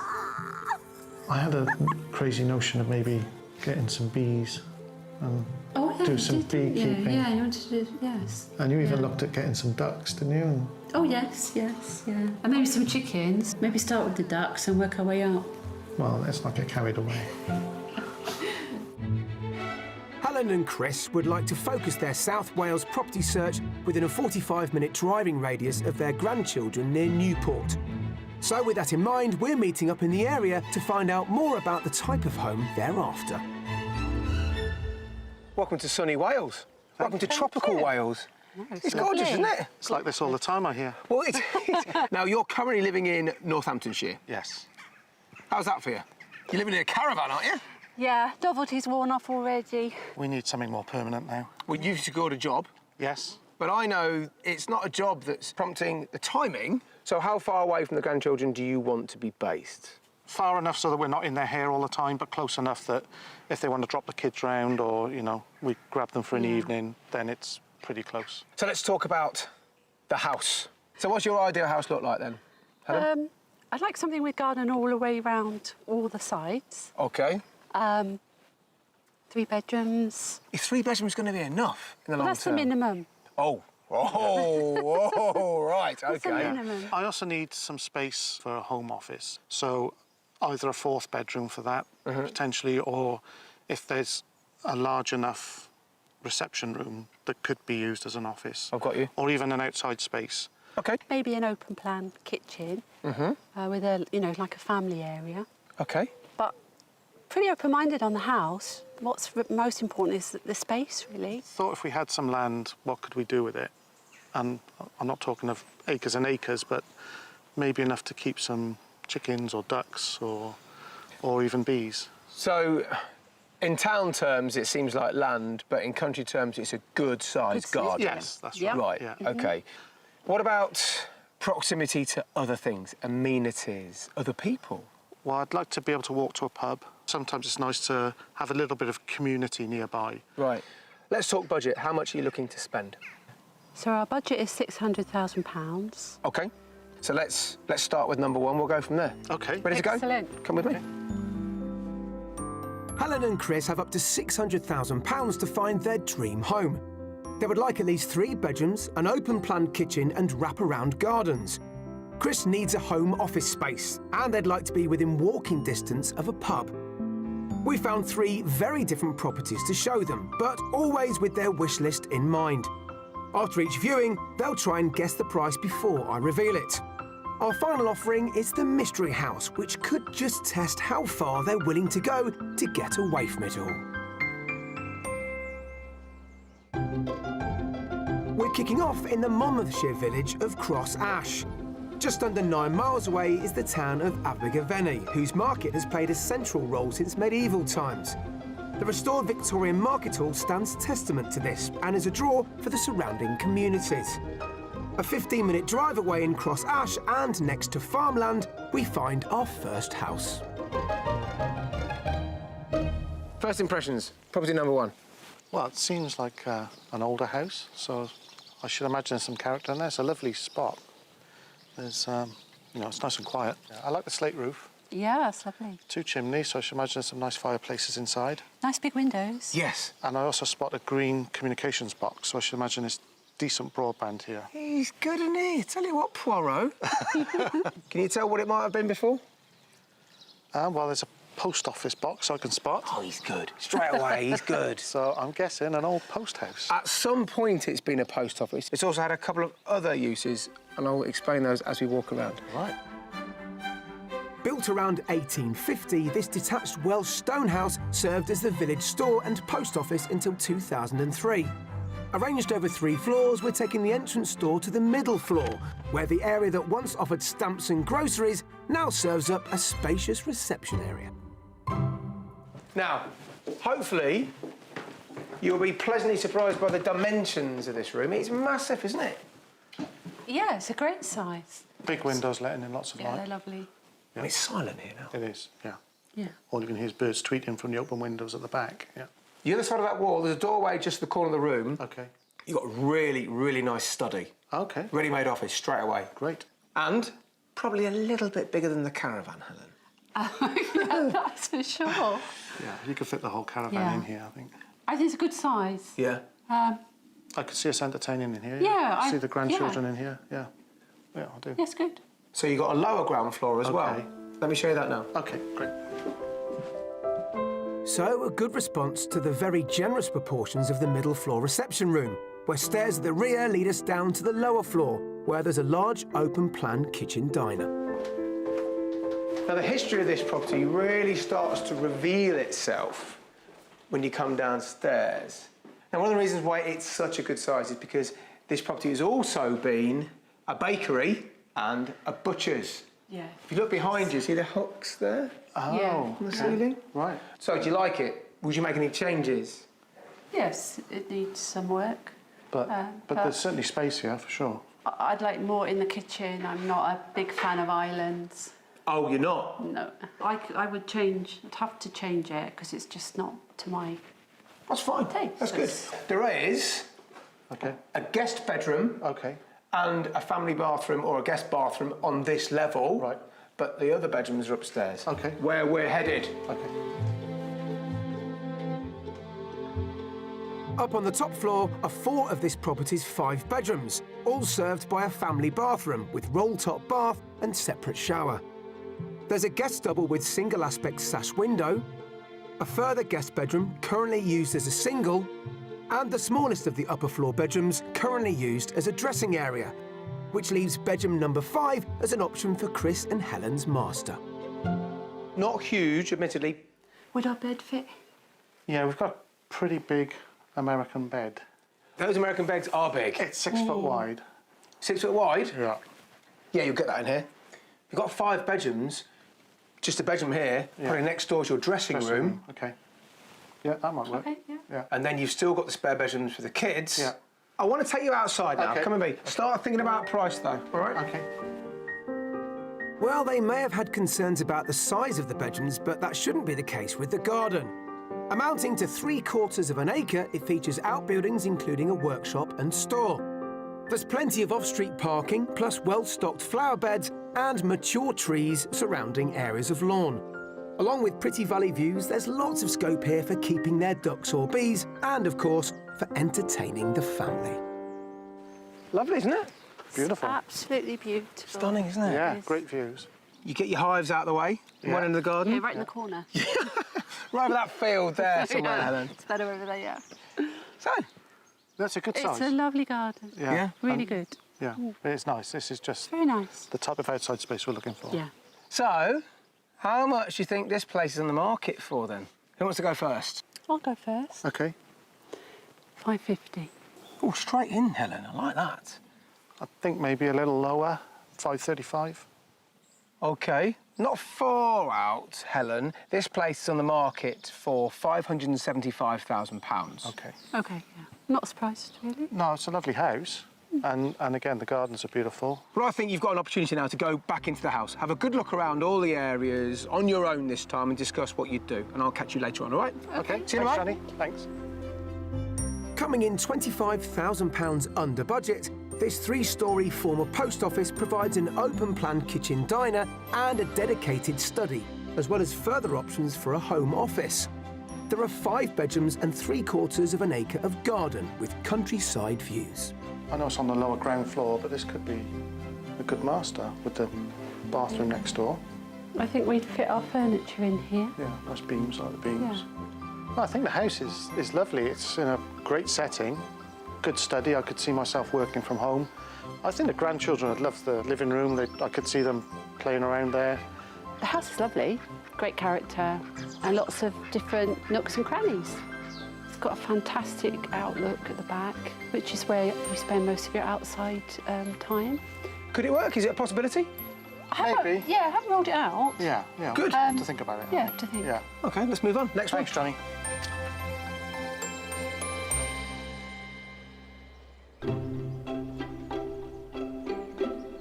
As part of their new rural lifestyle in Wales, Chris and Helen want to get involved in some new pastimes, including beekeeping.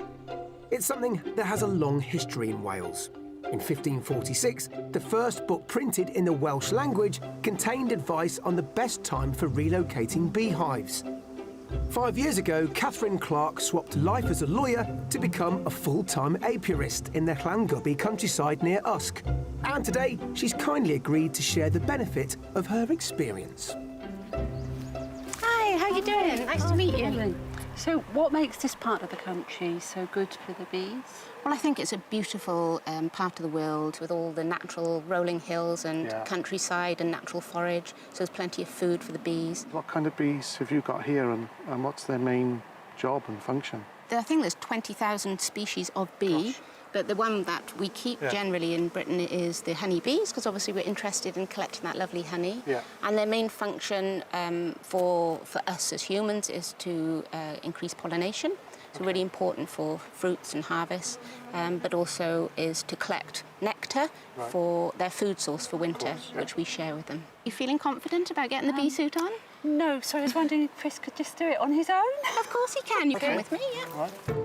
If beekeeping is a step too far, sowing bee-friendly native flowers in the garden helps attract them, as well as allowing nectar-giving clover to grow in the lawn. Catherine keeps 10 hives, which at this time of year can have up to 50,000 bees each, all of which need regular inspection to watch for signs of an impending swarm. If they do swarm, then half your bees are going to fly away, and if you're not here to catch them, you've lost half your bees. And you just know that from experience, or...? You're mainly looking for the start of that queen cell being built, which is a long cell that hangs usually at the bottom of the frame. So that's the frame, and you can see the honey's in there. So how do you get the honey out? You basically slice off the wax cappings, which is all the white wax cover, and then you put it in an extractor and it spins all the honey out of the cells. And this is the wax that I use for making my skincare because it's completely pure, there's no chemical residue in it at all, and it's called cappings wax. One of the simplest things to make with the cappings wax is lip balm. Equal amounts of it are mixed with cocoa butter and sweet almond oil, all melted in a microwave for around 3 minutes before stirring in some honey and vitamin E. And that looks perfect. So all that's left to do now is to put it in the mould. The honey has natural healing properties, whilst the beeswax helps to lock in moisture, making it a great protective salve. And perhaps you could work as a team and you could look after the bees so Helen doesn't have to be scared. Yes. And Helen can do the fun bit of extracting and making lots of lovely skincare. Yeah, Sounds good? So. Yeah. Thanks, Catherine. No problem at all. It looks like this fascinating insight into a new hobby has piqued their interest. But now it's time to continue our house hunt and make a beeline for our next property. Our second offering is in Osperston, a suburb of the historic market town of Monmouth. Besides good amenities, the centre is home to architecture from across the ages. From the ruins of the castle, the birthplace of Henry V, to the 13th century bridge across the River Monnow. whose fortified gatehouse was added in the 14th century. Around a 15-minute walk north from here, where the town meets countryside, is our next proposition. This might not be what you're expecting to see. No. Yeah, bungalow. It's an interesting choice. Well, is it a bungalow? It's not. It was. Okay. A pretty nifty builder has got hold of it. Right. Over the past year, he's turned this bungalow into what is now a 4/5-bedroom house. Okay. This house has been built for the modern family. Right. And after your comments on the last place, I actually thought maybe they're looking for a family home. Not just home for you two. All these rug rats running around. Yeah. What are your first impressions? What do you think of how it looks? Not what I was expecting. It's nice and quiet here, for sure. Yeah. Yeah, I think it looks pretty good. Yeah. Let's look inside. Come with me. Yeah, open-minded. Originally built as a 2-bedroom bungalow in the 1950s, the sloping plot to the rear has allowed for a 3-storey extension, which has been added to the property in recent months. The front door takes us through into what is now the middle floor, where a lobby into a central hall leads to a very contemporary open-plan kitchen diner and a family room in the new part of the home. Big kitchen again. Yeah. Bigger, but more usable. Proper size now, isn't it? Proper proportions. Yeah, nice space. We wouldn't need to do anything in here. No. Nice. No, it's good space. And some little bit of space for entertaining while Helen's cooking, I guess. I think it's been done nicely. Wouldn't really be something I'd choose. I picked up on the last place, you weren't mad keen on islands. Yeah, that's right. This centre. Right. Most people like islands. I don't like them. I think this work surface is good. The island solid surface. I think you could come to live with that. Maybe. Come to love it, even. Really? You suggest Helen might like that, and Helen says no, she won't, and she'll rip it out. Yeah. Okay. Next off, the living room.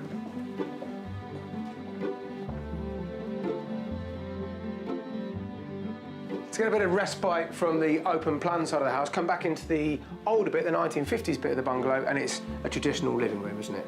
Yeah. Yeah. Nice bay window, Nice. again, lots of natural light.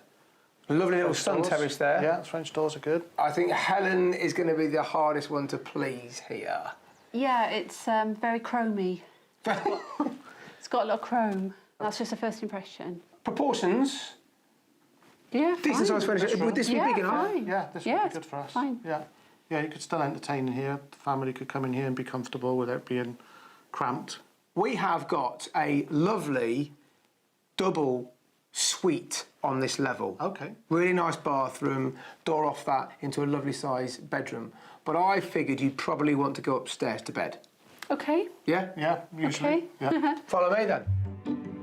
Completing this middle floor is a dedicated study offering Chris a work-from-home space, whilst the lower ground floor offers 2 further guest bedrooms, each suitable for a double bed with French doors out to the rear garden. These are both served by a family shower room. The top floor is completely dedicated to an impressive 4th bedroom, the master suite. It's really private, and you get a cracking view from that balcony. Yeah, you do. Yeah, it's lovely. It is nice. Really nice. Still glass and chrome. Still glass and chrome. We could replace that glass and chrome. I am not personally making that offer to do it myself, but I get it. I get what you're saying, but making the most of this elevated position, I think. Okay. I suppose it's too contemporary. Okay, right. For me, it's more about the function and the space, and this is a great space. Let's go out to the garden. Okay. Thank you very much. So, honest and mixed reactions to the contemporary interior of this modern detached home. Outside, there's a single garage and workshop, as well as plenty of parking and a good-sized rear garden that slopes down to a small stream. Space enough for Chris to perhaps sneak in a beehive or two. Now, from here, you can see just how big a property it is. Yeah. Capturing all the light, I think, and that's evident in the house. So you can see it's bringing a lot of the outside into the house. Of course, we've got neighbours here. Yes. Are you a bit too close for comfort for neighbours? It's a little suburban almost, isn't Yeah, it? estatey. OK. Time to guess the price. OK. Well, I'll go that's first going this to be hard. Probably go close to the budget, maybe 575. OK. Helen? I'm really guessing, and I'd say 525. Neither of you are a million miles away.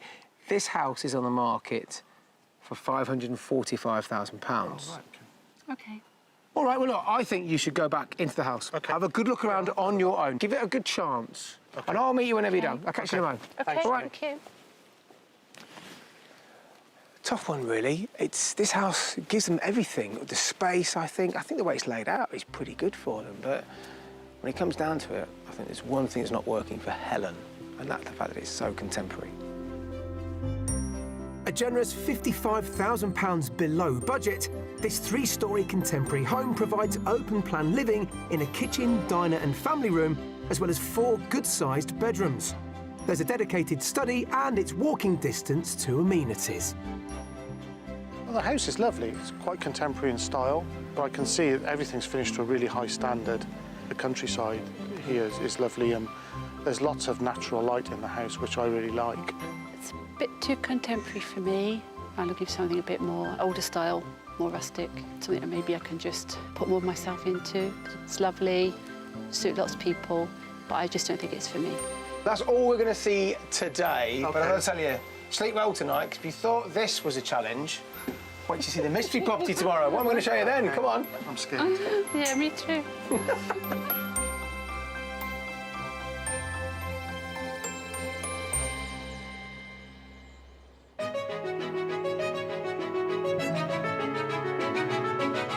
We're in South Wales, helping Chris and Helen move back to the region after recently returning from living in America. They've got £600,000 to find their dream country home, and so far they've seen 2 possible options. But our mystery house is still to come, which brings on the jitters. This, I feel, almost seems purpose-built for you two. Yeah, still got a question mark at the back of my mind, though, if we can afford it. Plus, I'm wading into deep water to fish the traditional Welsh way. So keep that in front of you and we go round the back of these fishermen. It's a strong current.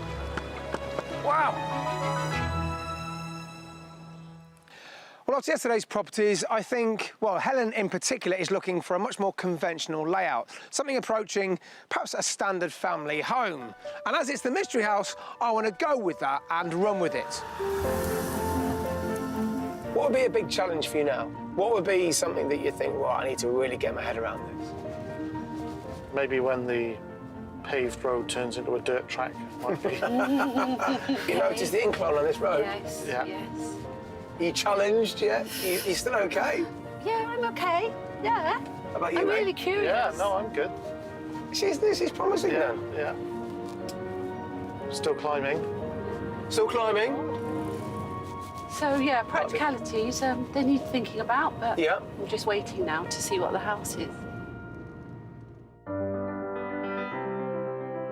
Our mystery house is located close to the hamlet of Llangattock in Powys. The small town of Crickhowell, around 1.5 miles away, provides provisions, pubs and a post office. It's a short drive back up the hill to the outskirts of Llangattock, where I'm stopping to show Chris and Helen the lie of the land across the Usk Valley before revealing today's mystery property. Now take a look at that, guys. It's amazing, stunning.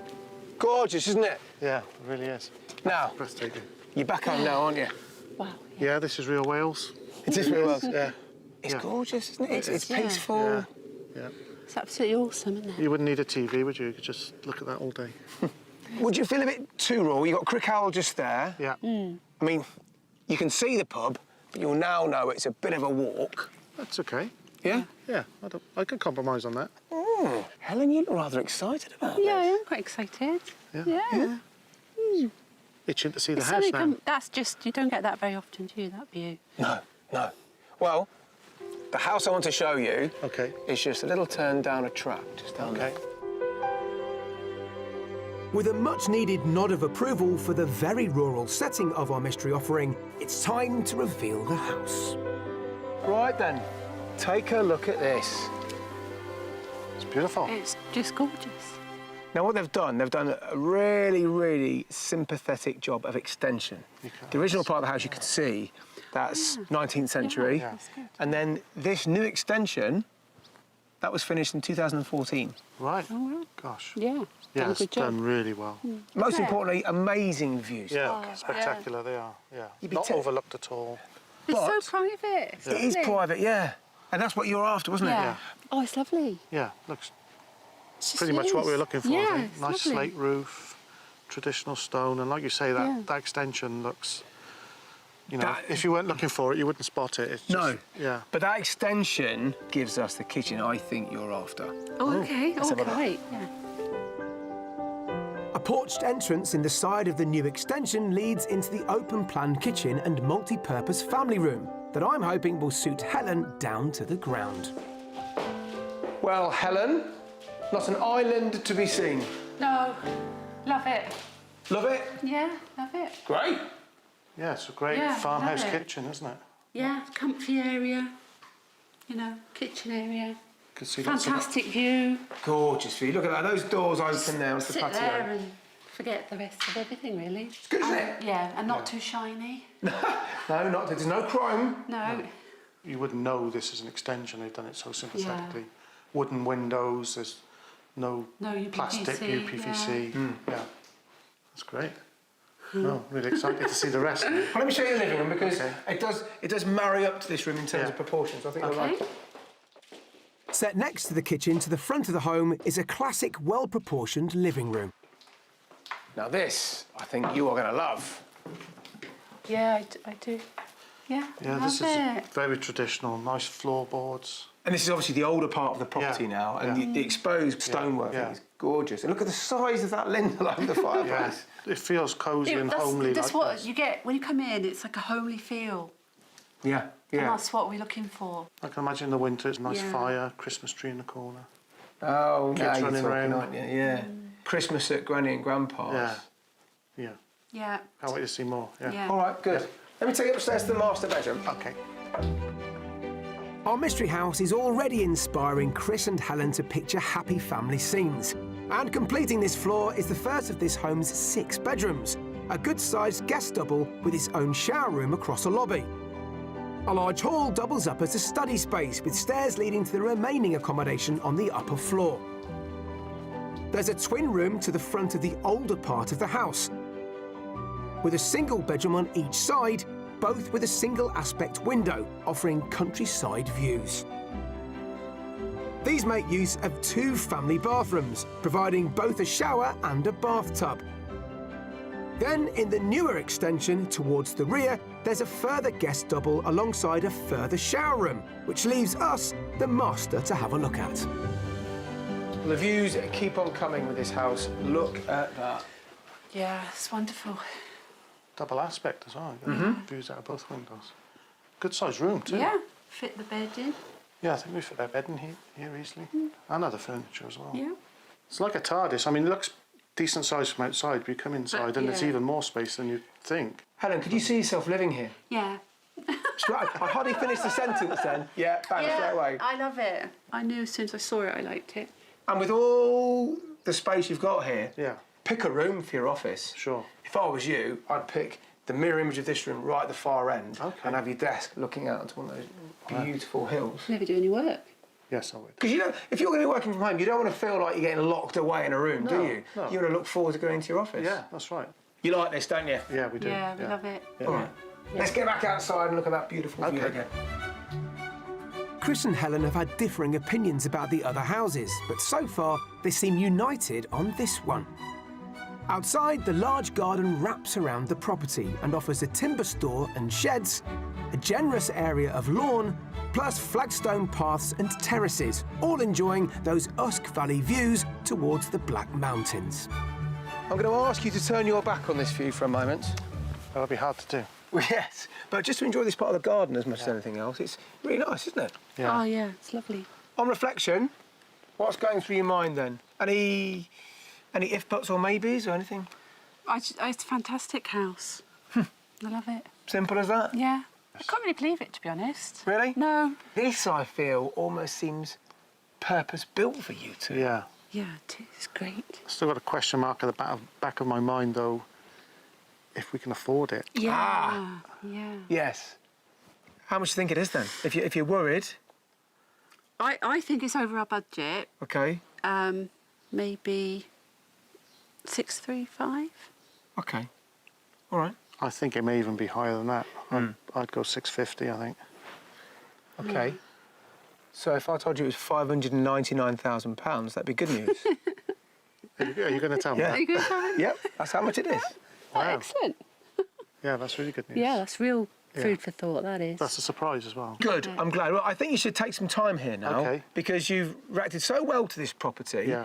Get to know it a bit more, you know, start divvying up the rooms if you like. Yeah. And I will meet you. Well, tell you what, I wouldn't mind enjoying this view for a bit longer, so I'm going to Okay. meet you out the front here. All right? Okay. Catch you in a moment. Okay. Thank you. Bang on budget, our Mystery House offers open plan living in the kitchen and family room, plus plenty of accommodation. If they're prepared to shift on location, they get the wraparound grounds they wanted and incredible views. I think this house is fabulous. Really just love it. All of the key blocks that we want are there. I think this house pretty much ticks all our boxes. Lots of character, in a great location, great setting, beautiful views. We could move in straight away and live here quite happily. It just felt very homely and very comfortable. They've done it so nicely and they've thought about it, and that's what I love about it. Don't know why they're selling it. It's lovely. Well, I think that's a good place to end things now. Let's take you somewhere to have a bit of a think through. Okay. And we'll catch up after that. How's that? Sounds great. Yeah. Thanks, John. Let's go.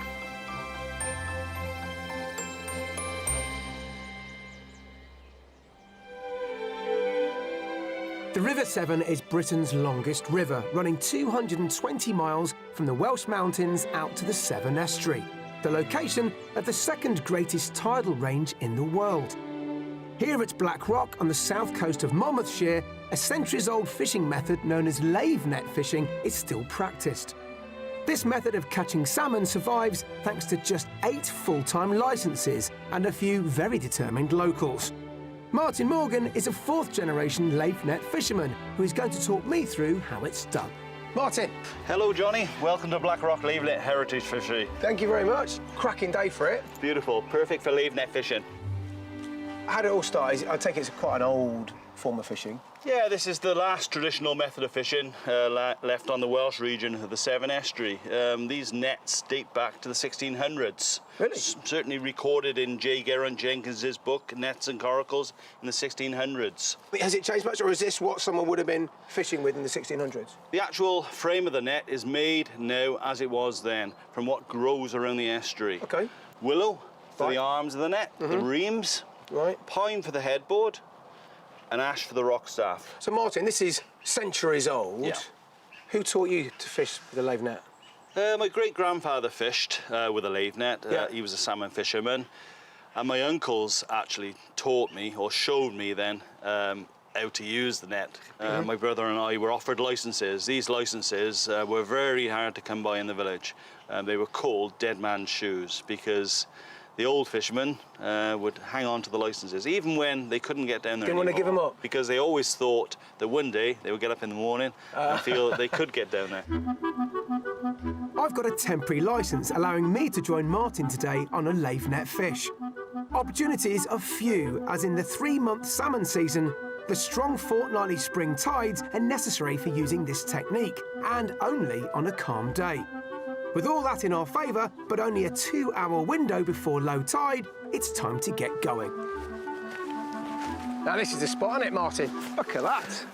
Yeah, it's fantastic. So now we're fully togged up. Talk me through the process. What do I need to know? Right, it's important, Johnny, when we get out there, that you just take things nice and easy. Yeah. It can be deadly dangerous if you don't follow the rules. Right. When you're walking through the water, you always keep the rock staff in front of you, OK? Which is the handle of the net. OK.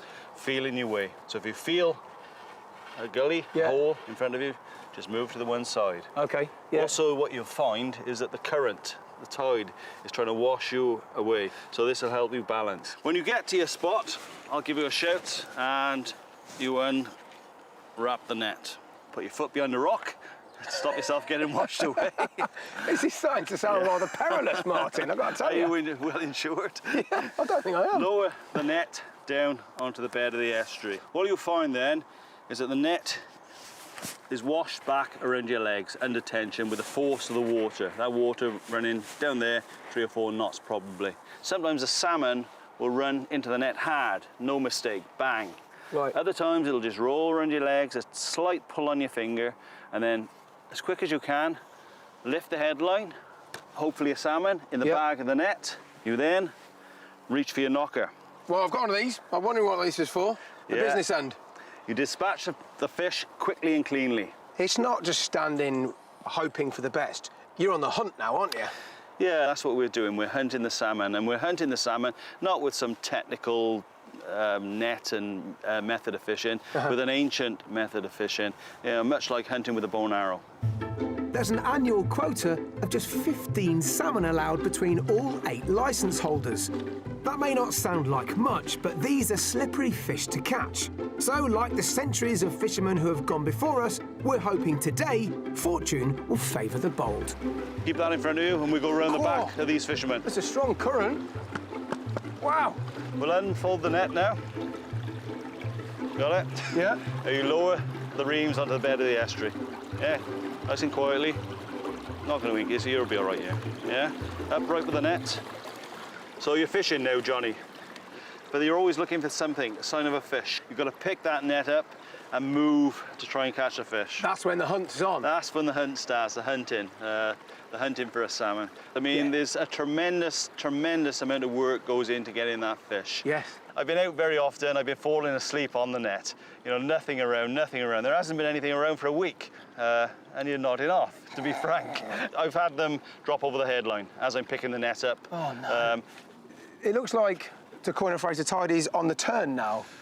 Yeah, the water's running back now, Johnny. We've got no depth of water. It's just about finished by here now. Thank you so much, and I wish you the very best of luck for the rest of the season. Thank you, Johnny. Cheers, Martin. All the best. Save a bit for me, won't you? I will. Well, it's time to assess the catch from our property trawl here in South Wales, and I'm hoping it won't be a tale of the one that got away. Well, it's fairly clear, isn't it, that Helen and Chris both favour the mystery house. How they wish to proceed from here, well, time to find out. Well, you've got me cakes ready for me, thank you very much. You're welcome. Well, this is the part where I normally ask you which of the 3 properties is your favourite, but it's pretty clear it's the mystery house. Yeah, it's a bit obvious, isn't it? And before we got there, even in the car, you were singing a different song, weren't you, Helen? Yeah, it was just the whole setup was something I thought we were going to like this. You've talked about, we'd like to have enough space to have maybe, well, you called it livestock. You're certainly talking about having a few chickens and maybe even keeping bees and stuff. You could do that at this house. Is that now a reality? Are you now achieving dreams? I'm not sure there was space for the bees. Oh, no, not at all. You're getting closer to this dream now, aren't you? Yeah, I mean, it'll take time to settle in, obviously, and then we can make a decision and evaluation on, chickens, ducks, whatever. Yeah. But yeah, well, I think it's pretty close to our ideal house. It's clearly a favourite. I'm chuffed that you enjoyed looking around the place. How much do you like the mystery house? What's the next step? Well, I think I need to do the drive up to the house. Yes. And do the drive with my daughter. Mm-hmm. So she's, because obviously she might have to bring the kids up. Of course, yeah. So I think a second viewing.